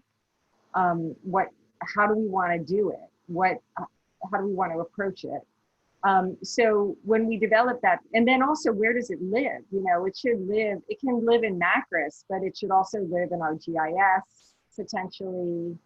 Macris does have the GIS potential. Right. Yes, We have a count. We just want to make sure that we set it up so however we want to replicate it, have different groups be able to access it. That's sort of thought about ahead of time. Well, again, you know, I think the first and foremost, yes, prioritizing areas to survey might be something that this commission could look into. You know, that may be helpful if that's what you're mentioning. But again, having the funding and then putting in, you know, again, a government has to put the RFP out indicating what a qualified individual or individuals to do the survey. MHC requires, well, we would want Form B. Form B is the typical form that's used by MHC, is used by NPT for any of the work that they do. If they do a preservation restrictions today, I think your property actually has one for your history. So again, that's the typical form that's used, not the one that you see from 1989. I don't know how that all came about, or when the Form B actually really came into be. But I think that's a no here, no there. All of this would work out. I think the direction of taking on this very extensive project, yes, would be helpful to because again, it's the entire island. We're not just looking at downtown Nantucket. We're not just looking at Sconset. There are obviously the entire island is a National Historic Landmark, so the entire island really should be surveyed. There are structures that are mixed throughout the island that most people wouldn't think are historic, that are, and so then they're not necessarily in those areas. Look at Quidnet. We know that there's a core area in Quidnet that are historic structures. So really maybe looking at what would be the first priorities for an update, taking town and Sconset first and then going outwards. I don't know how in depth that would be, but I think the top priority would be to say, hey, we know we need to update the surveys, and how do we achieve that? This is, Right. Can I make a comment? My computer went blank, so I had to leave. Back where I was talking about earlier of the 1980, and I'm very interested in this survey business. It's one of the reasons I joined this commission. And Everett Crosby was the first person that really did any surveying of Nantucket historic properties back in the 30s and 40s. And it wasn't until the 1989 survey that anything started to be done at all. It was just rudimentary. I'm just going to throw this out. I don't know if anybody thinks this is foolish or not, but what if we, instead of, I'm talking about funding now, what if we tried to get some deep pocket to fund this particular thing that we want to do as the survey? Give them credit for doing it. And I don't know if it has anything to do with the legal end of it for the town or whatever, but when we first had the very first meeting, we were sitting in that little room and we were asked to go around and tell a little bit about ourselves. I made a comment to everybody about because of the Historic Commission that we have become, and everybody, having read it myself, went and got the copy or downloaded it or however you came by it. The first 12 pages of the 1989 survey and read that, it wouldn't hurt anybody on this commission to know the information that is in that 1989 survey. It is a wealth of information and it is really, really good. So with all that said, I don't know who that is or what I'm really trying to get at here, other than the fact that we might be able to move this up instead of having that in a will take years to get funding. If we had a deep pocket that would be willing to fund this, which is why I wanted to know if Holly knew how much it would cost, if we could take a figure to somebody and run it by them, maybe we could get it done. Well, I wanted to ask a question about that, and I do want to make sure we hear from lots of different commissioners on this, especially Ben and Mickey, our architects. Angus, unfortunately, isn't here. But on the point of a deep pocket, so we have to be careful because we have procurement laws here. And then also, if you're funded by a private individual, you have to be careful because then if they come before you on some matter, it represents a conflict. Okay, just an idea. But I think there might be one way to do this, which is, this gets into the opportunistic responding to applications. So we're going to have, I'm imagining that we're going to look at this whole island, look at where the clusters of historic structures are, and then also look at where threatened or really important individual structures are that we want to get to first. And somehow we'll work with Holly You might work with our resource and advisory board and come up with some list, and Preservation Institute and NPT, and come up with some list that we care about. The HCC will have opinions about this. But then we're also going to have applications coming in all the time that go in front of these advisory boards. Could we say, I mean, the HCC asked applicants to do all sorts of things, put up height poles, do a special profile survey, they're asking all the time. So couldn't we say, we need you, don't just go, right now they just go to Macris. And they often say like, well, I don't know if it's historic or not, it's in Macris or it's not in Macris. Or what if we said, you need to complete the Form B, and here's a list of resources of people who you can hire, to fill out, to complete that Form B, right? Complete the Form B. Is that an option? If I may, is this in response to somebody proposing a demolition like other commissions do? Well, I wasn't getting granular. I was just saying, if you want to do work on a historic structure, you need to fill out the Form B. And if you don't know what to put on the Form B, you need to hire one of these people to complete the Form B. We need to see a Form B. I don't know if that's a legal thing that we could do. The HCC asked, well, let's find out. I would be very surprised if it were not in our power to do that, because the HCC asked for all sorts of, we can demand a window study, a window survey. Mickey, do you have any thoughts on this?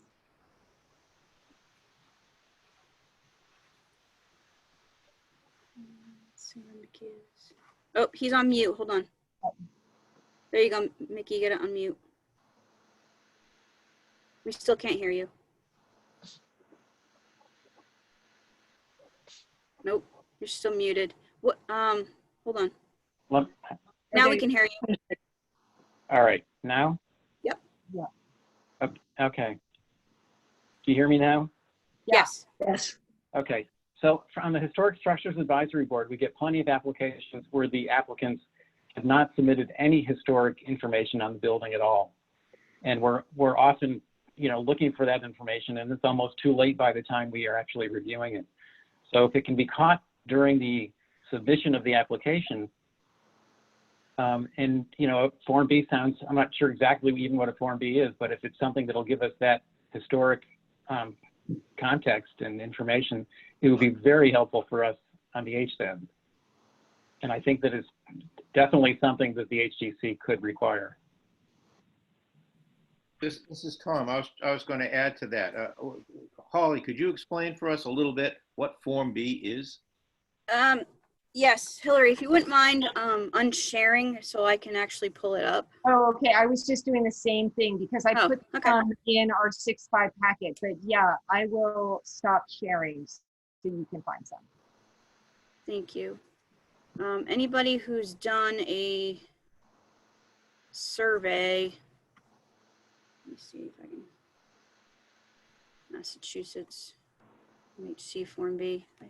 I'm on a laptop here, even though I'm in the office, so bear with me.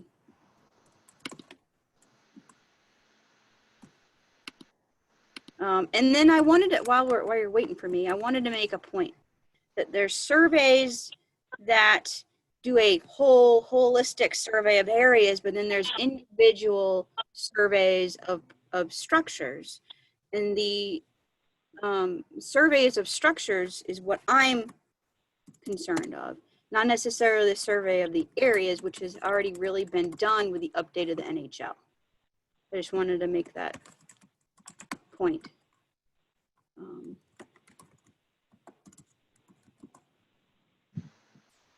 right. I am going to pull a recent one.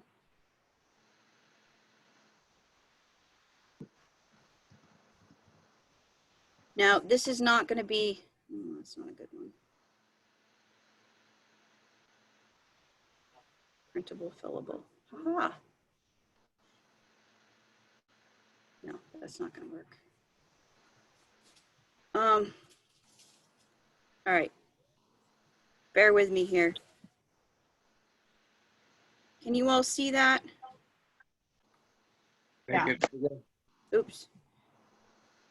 This is a Form B that they do now. This is Massachusetts. This is some other town. Can you make it bigger, Holly?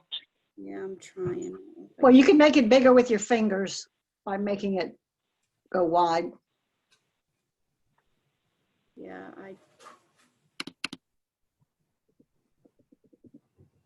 was trying to find, but basically, and I apologize, I didn't pull up a Nantucket version, but the Form B from the Massachusetts Historical Commission, it gives you pretty much the photograph of the structure, the locus of the structure, the address, you know, all this information. And again, if you have a historic structure and had a Form B done, you can find it.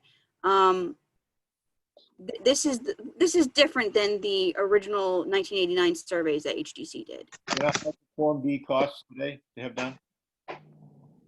To be honest with you, I think it all depends on a consultant and agent. I don't believe the MHC charges for that, but I could be There's no set fee then, in other words. that there wouldn't be a fee. I mean, there's no set amount. It's whatever, whoever charges whatever they want to charge. Yeah, I mean, it's time, right? So somebody has to go. I mean, Betsy, can you do these housing surveys? Maybe you could talk a little bit about what you would do if, you know, you were asked to create this Form B or this sort of thing for the Historic Structures Advisory Board and the HTC. I'm not familiar with all the details that are asked for, but when I do a history of a house, the first thing I do, if it's not documented somewhere, is title search, just so that I can trace the ownership back to the time the house was built, to when there was, you know, no land on the property, and then the next deed there's a building. So you have your initial date of construction, and then you know who the owners are, and then you take it from there. And that can take anywhere, as Holly knows, from 2 hours to 10 hours, depending on the property, just to get the title done. And then from that point on, depending on how much detail is required by Form B, if you want to have context for the house in it on the street or the neighborhood, you need a good general knowledge of Nantucket history, and need to be able to go to the sources that give you that information. And the NHA Research Library has a lot of those. There's a lot online now.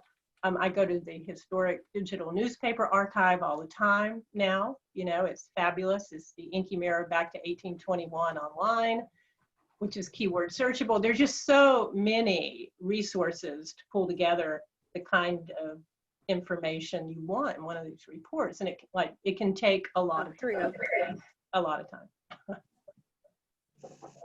Okay, my apologies. I found one. Bigger and better. It's, again, very similar. So this one's somewhere in Massachusetts, where looks like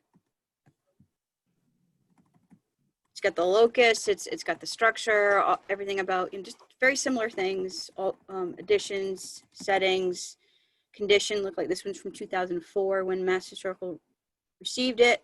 Architectural description, this is very detailed, and the recent ones that I know MPT and PIN have done are this detailed, and anybody who's received or done a conservation or preservation restriction usually has them this detailed as well. There's additional information. This one is talking about eligibility for the National Register. So again, it can go into that detail because that's one of the benefits of the fact that Nantucket is an NHL. Is this particular structure that's being looked at actually eligible? That's, again, different than when you're in a local district. So that's the uniqueness of Nantucket. That's very helpful. Thank you for doing that. You're welcome. So I'm imagining, and by the way, this would not be an outrageous thing to expect. Can you guys all hear me? I seem to be frozen. Can you hear me? Yeah. Yep. Okay. So this is what other historical commissions do and other historic district commissions do. So we wouldn't be, out of line in expecting it. Now, for instance, I can share right now, not right now because I can't find them, but I can share some staff reports from the city of Cambridge. So Cambridge has, I think they have like 3 staff that work on these surveys. If a building comes up that's proposed for demolition, They do a comprehensive staff report about the significance of the building and what might or might not be lost, or, you know, if there's nothing significant, and make a recommendation to the commission.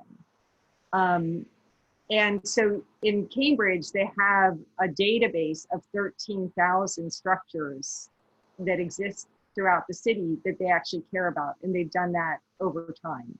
But this is, it's not just about collecting the information, it's about a standard process where they identify what they need to know and they communicate that they need to know it, and then they make provisions for making sure they get the information. So we would be advocating to have an initiative to collect this information on our historic structures and areas.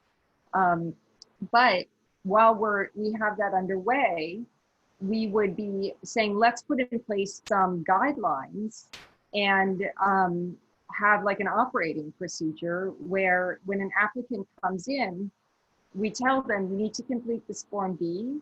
It has to have this information in it.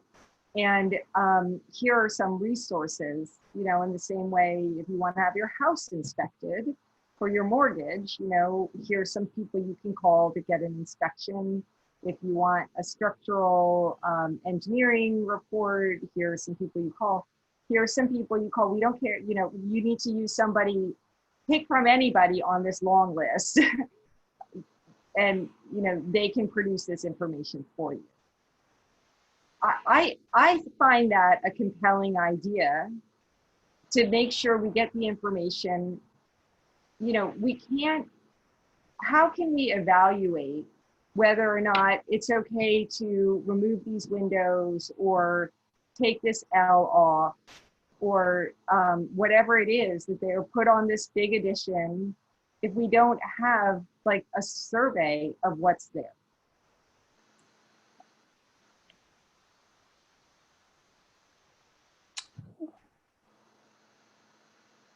I mean, Mickey, would that be helpful to you in your, we're going to ask the HDC if it would be helpful to them, but you kind of see things before the HDC. Would that be helpful to you? You know, a survey always helps with background information. They're still going to make up their decision subjectively whether this is appropriate or not. So, you know, more information is certainly going to be helpful, but, you know, it's not going to hurt at all. Unfortunately, I will say this. I know Cambridge is an excellent example, but they don't see nearly the amount of applications as Nantucket. I'm glad to hear that they have a process. That's good. I just would want to caution any type of procedure changes, you know, would be have to be amendable to the HDC and staff, but also if there's something that if it doesn't fit in with their enabling act, that would be something as well. So I just wanted to throw that out there. Again, they do have an enabling act. I mean, obviously this wouldn't apply outside of the old historic district and Sconset or to any building that wasn't historic. So it wouldn't apply to a lot of the applications that the HDC gets. What do you mean by that? What do you mean, Hillary? I'm sorry? Well, Holly was just saying there's a huge flood of applications, but this doesn't apply to all of the applications. But yeah, I mean, we are saying, I mean, I think what we're saying is we are already asking for historic information. We're just not getting it. So what can we do to make sure that we get it when we haven't had time or funding or priority to get it already and have it in our database? And, you know, we're going to put in place an initiative to update our surveys, but in the meantime, could we at least ask that the applicant complete the Form B in a way that is acceptable? As far as the act, Holly, the act has the ability, it grants the ability for the HDC to put in place, you know, the procedures and the operating procedures that it needs to do its job. Right, but there's also the time frame that, an application has to be reviewed within a timely manner. So I'm just throwing that out there, that having But we it. can reject it. I mean, we won't take the application until it's complete. This is Tom. There are instances that happen in HDC a lot where having a Form B is not necessarily to the applicant's advantage because of No. There's also going to be historic structures, like I alluded to earlier, that are not necessarily, that are documented, but they're not necessarily within one of the old historic districts. Yeah, I just have a comment.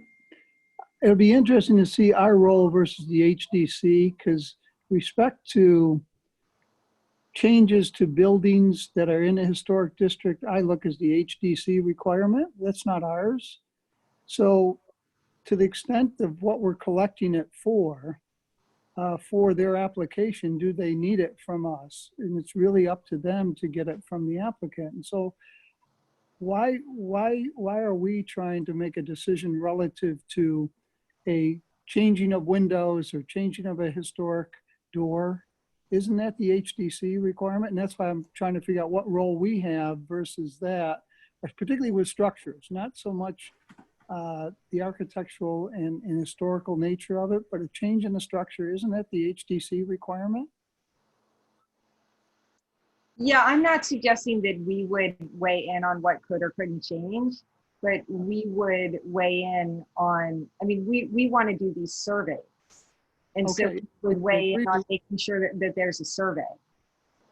I would agree that if we need a requirement for a survey, maybe there is a way to get a requirement, and if you want to make some changes, you need to have the survey done. And we could be a precursor to what goes to the HDC with the survey as well. So, Hillary, I have to get off, so I'm. Yeah, I know. We really have to wrap up. Yeah, so I have to get off. So, anyway, it was good seeing everybody, and look forward. I will not be at the next meeting. Okay. All right, to take a roll call to adjourn, if that's what you all are going to do.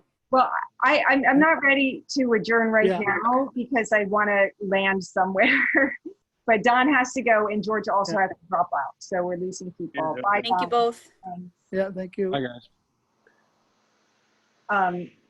Hey, this is Clement. Holly, we're talking about all these surveys and everything that have already been done. Is there a way to coordinate all the surveys and have where you can see what's not needed, what's needed?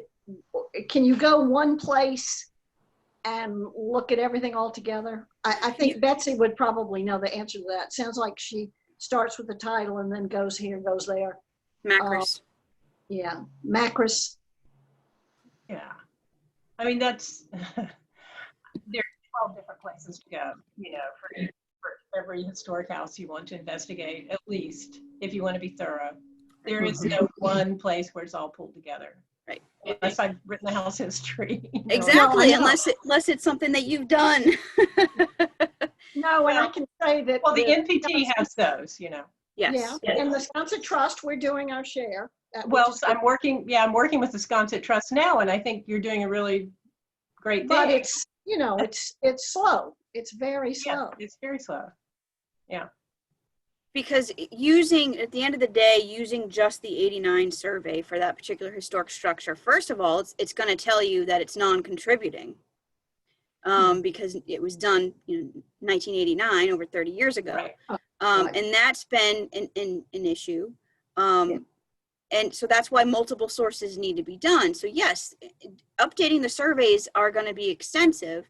But maybe your role as the Historical Commission can come up with an idea of what's priority and what's not to get those updated. And I would think that at least starting off with the historic districts, the local historic districts that have been established since 1955 would be the first course of action whenever we do get to do the surveys. Yeah, it seems as if what we're doing now is responding to applications for demolition. It's the reacting to what is being asked from new owners. Well, not only that, Holly just touched on something when she said, you know, the 1989 survey would not, whatever building was on that, would not necessarily be required as be considered a historic building, where if we did one now, it might be. And that's a good enough reason right there to want to have an updated survey. Yeah. So we've got a good inventory of. And that's right. And that's why updating the surveys are very imperative. And you know, a lot of people think, well, oh, now this is a structure that was built in the 60s and you're telling me it's contributing. Not necessarily. That architecture of that structure might not be contributing. So, you know, using the basis of the National Park Service's data of what's deemed, you know, eligible as contributing and non-contributing that was done in the update, you know, really and truly moving forward, you know, that's up to the HDC on whether or not they accept that particular structure as contributing or non-contributing. That's really how that works. Again, we're unique. We're unique in the fact that we don't just have the 2 local historic districts. That doing the surveys and having all this information would be a lot easier if we just had the 2 local historic districts. But again, we are the NHL. So it's the entire island that is could be eligible towards the National Historic Landmark. That's why we have the entire listing. I think it's 490 pages from that update in 2012 of every single structure. And that is something I look at on a day-to-day basis for applications that go in front of the commissions. Yeah. Okay. Thank you. I'm sorry, Holly, I kind of got us off on a tangent here when I asked that question of Holly about 45 minutes ago about the price, but you know, we certainly have a lot more things to discuss on this, you know, the development of our priorities and goals, but I don't know where you want to go with that now. Well, yeah, I mean, I'm just really conscious of time because we try to keep the meetings to 2 hours or longer or under, and we're over 2 hours now, but we need to talk about some priorities with the HDC, and I'm hearing that updating the surveys of buildings and areas is a #1 goal. And I didn't hear anybody object to the idea that we would request the Form B, but I also didn't really hear,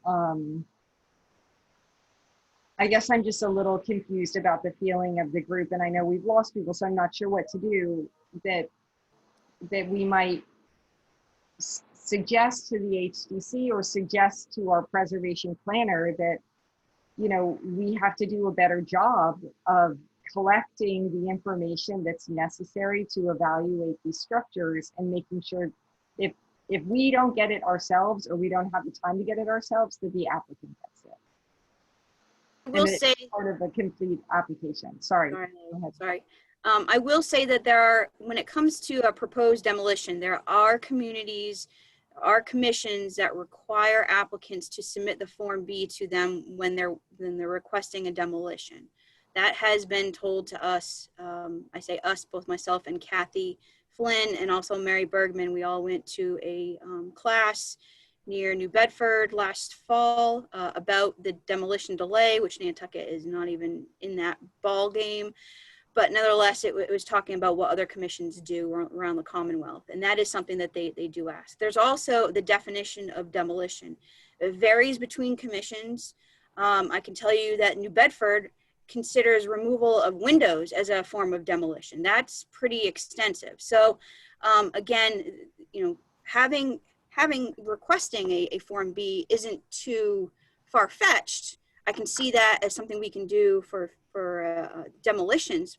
I just don't know how we could incorporate that with every single application that's a historic in nature. I don't know.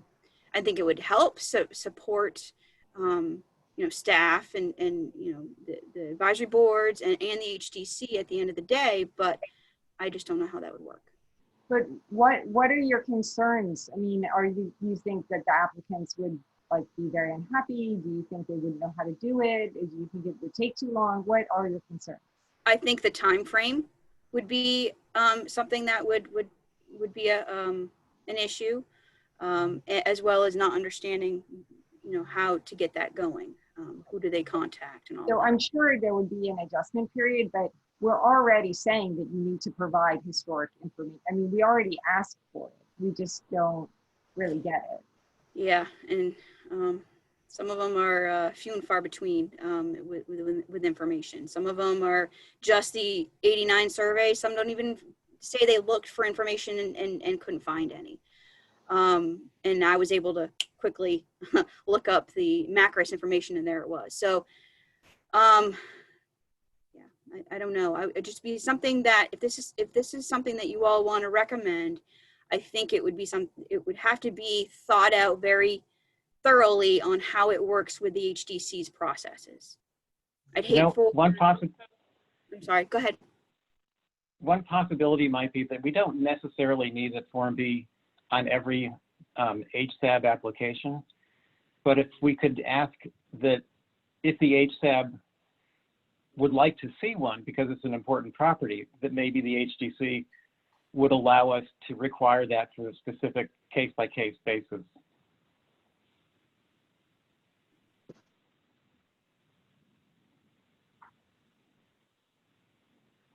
Yeah, I could see that on case-by-case basis.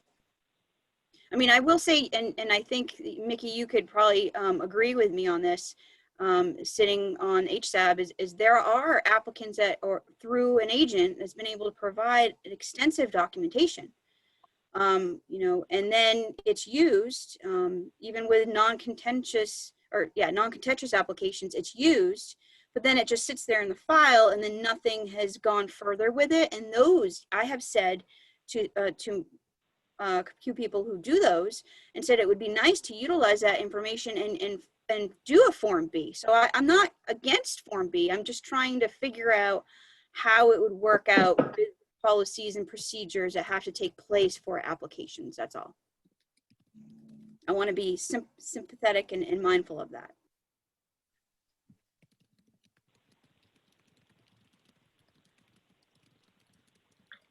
You're muted, Hillary. I was just going to say, no one's going to tell us how to do it. So we have to, consult with the stakeholders, use our own expertise, talk with our advisory board, work with you and Andrew, and figure it out. I'd hate to cut this important information or this important meeting, but since it's past 3 o'clock and I actually have another thing I got to do for work, so I assume everybody else has got other things going on too. So right now I don't have my screen shared anymore, but what I have listed for our priorities are that we're going to say updating the surveys of buildings and areas is important. Becoming a CLG is a critical path item there. An MOU with the HCC, NHC is a critical path item. We can share the boilerplate form of MOU that was in our packet. It's not very controversial. So creating a plan for getting the surveys done is a priority, but one thing to work out with the HCC is, can we do this in an opportunistic way that contributes to our goal by, by requiring the Form B and making sure, that if we think it's necessary, that the HSAB or the other advisory groups can ask for it. The other thing that I have on the list under the standards bucket are standards for documenting existing structures in HCC applications, which would be the Form B. Standards for defining contributing and non-contributing. Maybe that's not necessary to have on the list. Standard process for defining demolitions and evaluating permits for demolition.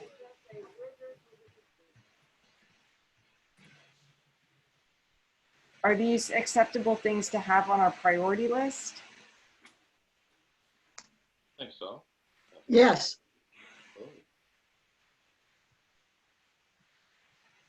And one of the things we're going to get into with the HCC is they're going to say, well, you're going to tell us how you want us to do things. And, we're going to say, well, we have to protect these assets and you're the ones that regulate that. So, you know, yeah, we have to have a difficult conversation about this. I don't know. I mean, I don't know how to avoid talking about that. How long is that meeting going to be? Well, they're meeting, sorry, Holly. No, I just wanted to mention that they're going to be looking at consent items beforehand. And then the joint meeting is in the middle of the meeting. The first, after you all are introducing one another and doing the mission statements, we're going to have our consultants from Resilient Nantucket, our design for adaptation. They're going to be zooming in with us for hopefully about half an hour, 45 minutes. And that reminds me, if you have not completed the survey that I sent out, please do. That's very imperative for this project. She's only received, as of this morning, 8 responses. I'm really glad you mentioned that because I didn't even know you sent out a survey. So yes, I did. Okay. I can re-forward it again. I sent it again this morning. But as far as what's on the agenda, it's been posted for the Joint Commission. It's talking about Resilient Nantucket, and then basically a presentation from you all, NHC, with talking about the certified local government. So the PowerPoint presentation that Hillary created is in there. A copy of the MOU that would be necessary is in there. And then the NHL data information, the one that Brian Pfeiffer did. And I believe there's somebody else that did that jointly, and I don't remember that person's name, and I apologize. But that's an extensive history that everybody needs to know about. A copy of a preservation plan or a preservation plan PDF about how about doing that from the city of St. Augustine in Florida, who's very similar to Nantucket, thanks to PIN. And then the letter from the gentleman who is organizing the preservation engineer, Matthew Broderick. And we obviously want to put an invitation out to one of their commission members to attend that meeting that myself and DPW director will be meeting with him in July 14th. Just to be clear, it's not Matthew Broderick who's coming to talk to us. Oh, sorry, Matthew Blonsky. Sorry. My apologies. And then obviously, you know, talking about the updates to the surveys and why, you know, the biggest thing out of it, as I keep on stressing, is the importance of why the CLG would help us get those surveys. Oh my God, Holly, this packet must be like 400 pages. Yeah, I sent all the PDFs to Kadeem, and he actually sent everybody an email. I will make sure that you all have a copy of that as well, but it is posted, so I will do that this afternoon after this meeting I got to go into. Okay. All right. Well, I'll show during the meeting these priorities in the mission statement. And, you know, maybe the best way to tee this up is to just say, you know, look, this is what we do. We're doing our job. We're working with you. But remember, we report to the select board. So, you know, at that hearing where we didn't make a statement, the select board really asked, like, let's look at how the HDC is, what they're approving, how they're approving. And I had a follow-up conversation with Libby where I said, you know, we want to come and talk with you guys and talk about this. I didn't say what we wanted to talk about. I just said we want, you know, to meet with you and have an update. And she didn't miss a beat. She said, well, this is very much on the select board's radar screen. And, you know, we'd like to meet about that when we have a chance. And I said, well, maybe July. And she said, you know, COVID pending, maybe July, and we'll have the HDC there too. So maybe one of the things that would be like a good next step out of this initial discussion is, you know, that we both go and have a conversation with the select board.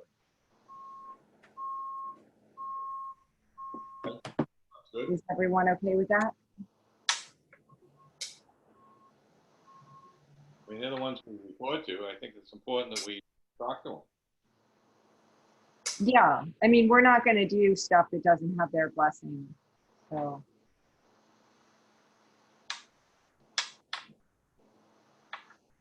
Okay, well, I will circulate the document that I just read from, and I'm going to move forward with the idea that we'll take the mission statement that we approved, put that in the PowerPoint. I'm gonna put like a little profile of what I have of everyone on our advisory and resource board as part of our intro opportunity. And we'll share that on Tuesday.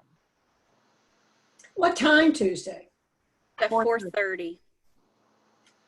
That's their regular That's their regular HDC time. meeting. Thank you. Yes. You know, we didn't really answer the question of how much time. They don't set an end time for their meetings. Their meetings are usually 4 hours. And I imagine we probably have at least an hour and a half. Yeah, I can't see the first aspect that they need to take care of before the joint meetings start is going to take more than 15 minutes, maybe even less than that. Yeah. They're consent items. Of course, it all depends on how everybody gets in. Sometimes the start can, you know, with technology. But the brunt of your joint discussion is in the middle, more towards the beginning, but in the middle of the meeting, and then they actually have some old business afterwards. So of course, that's at that time you all could either you could adjourn and still, you know, be there to listen, but no, you know, however you want to handle that as chair, Hillary. But that's how they have it set up. So. Wait, sorry, what do you mean old business?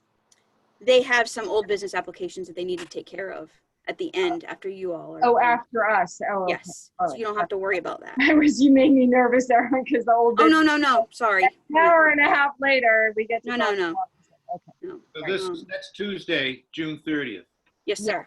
4:30 at the police station. Yes. Well, through Well, Zoom. Well, through Zoom. Yeah, June. Zoom. For this meeting. It's a remote.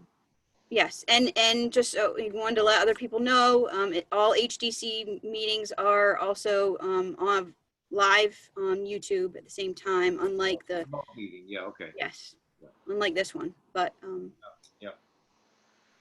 Okay. All right. Well, before I ask for a motion to adjourn, are there any other comments from anyone? No, Nope. thank you. I move we adjourn. thank you. Okay. Second. All right. Second. I second. Okay. Everybody wants to adjourn. Okay. Let's go get some sugar or something. I'm exhausted. Thank you all. And I thank Betsy. Thank you so much for sticking with us. Thank you. Thank you, Betsy. It's great to see you. Yeah. And we'll talk on Tuesday. Have a great Thanks, weekend. guys. Everyone. See you next Bye. week. Bye. Bye.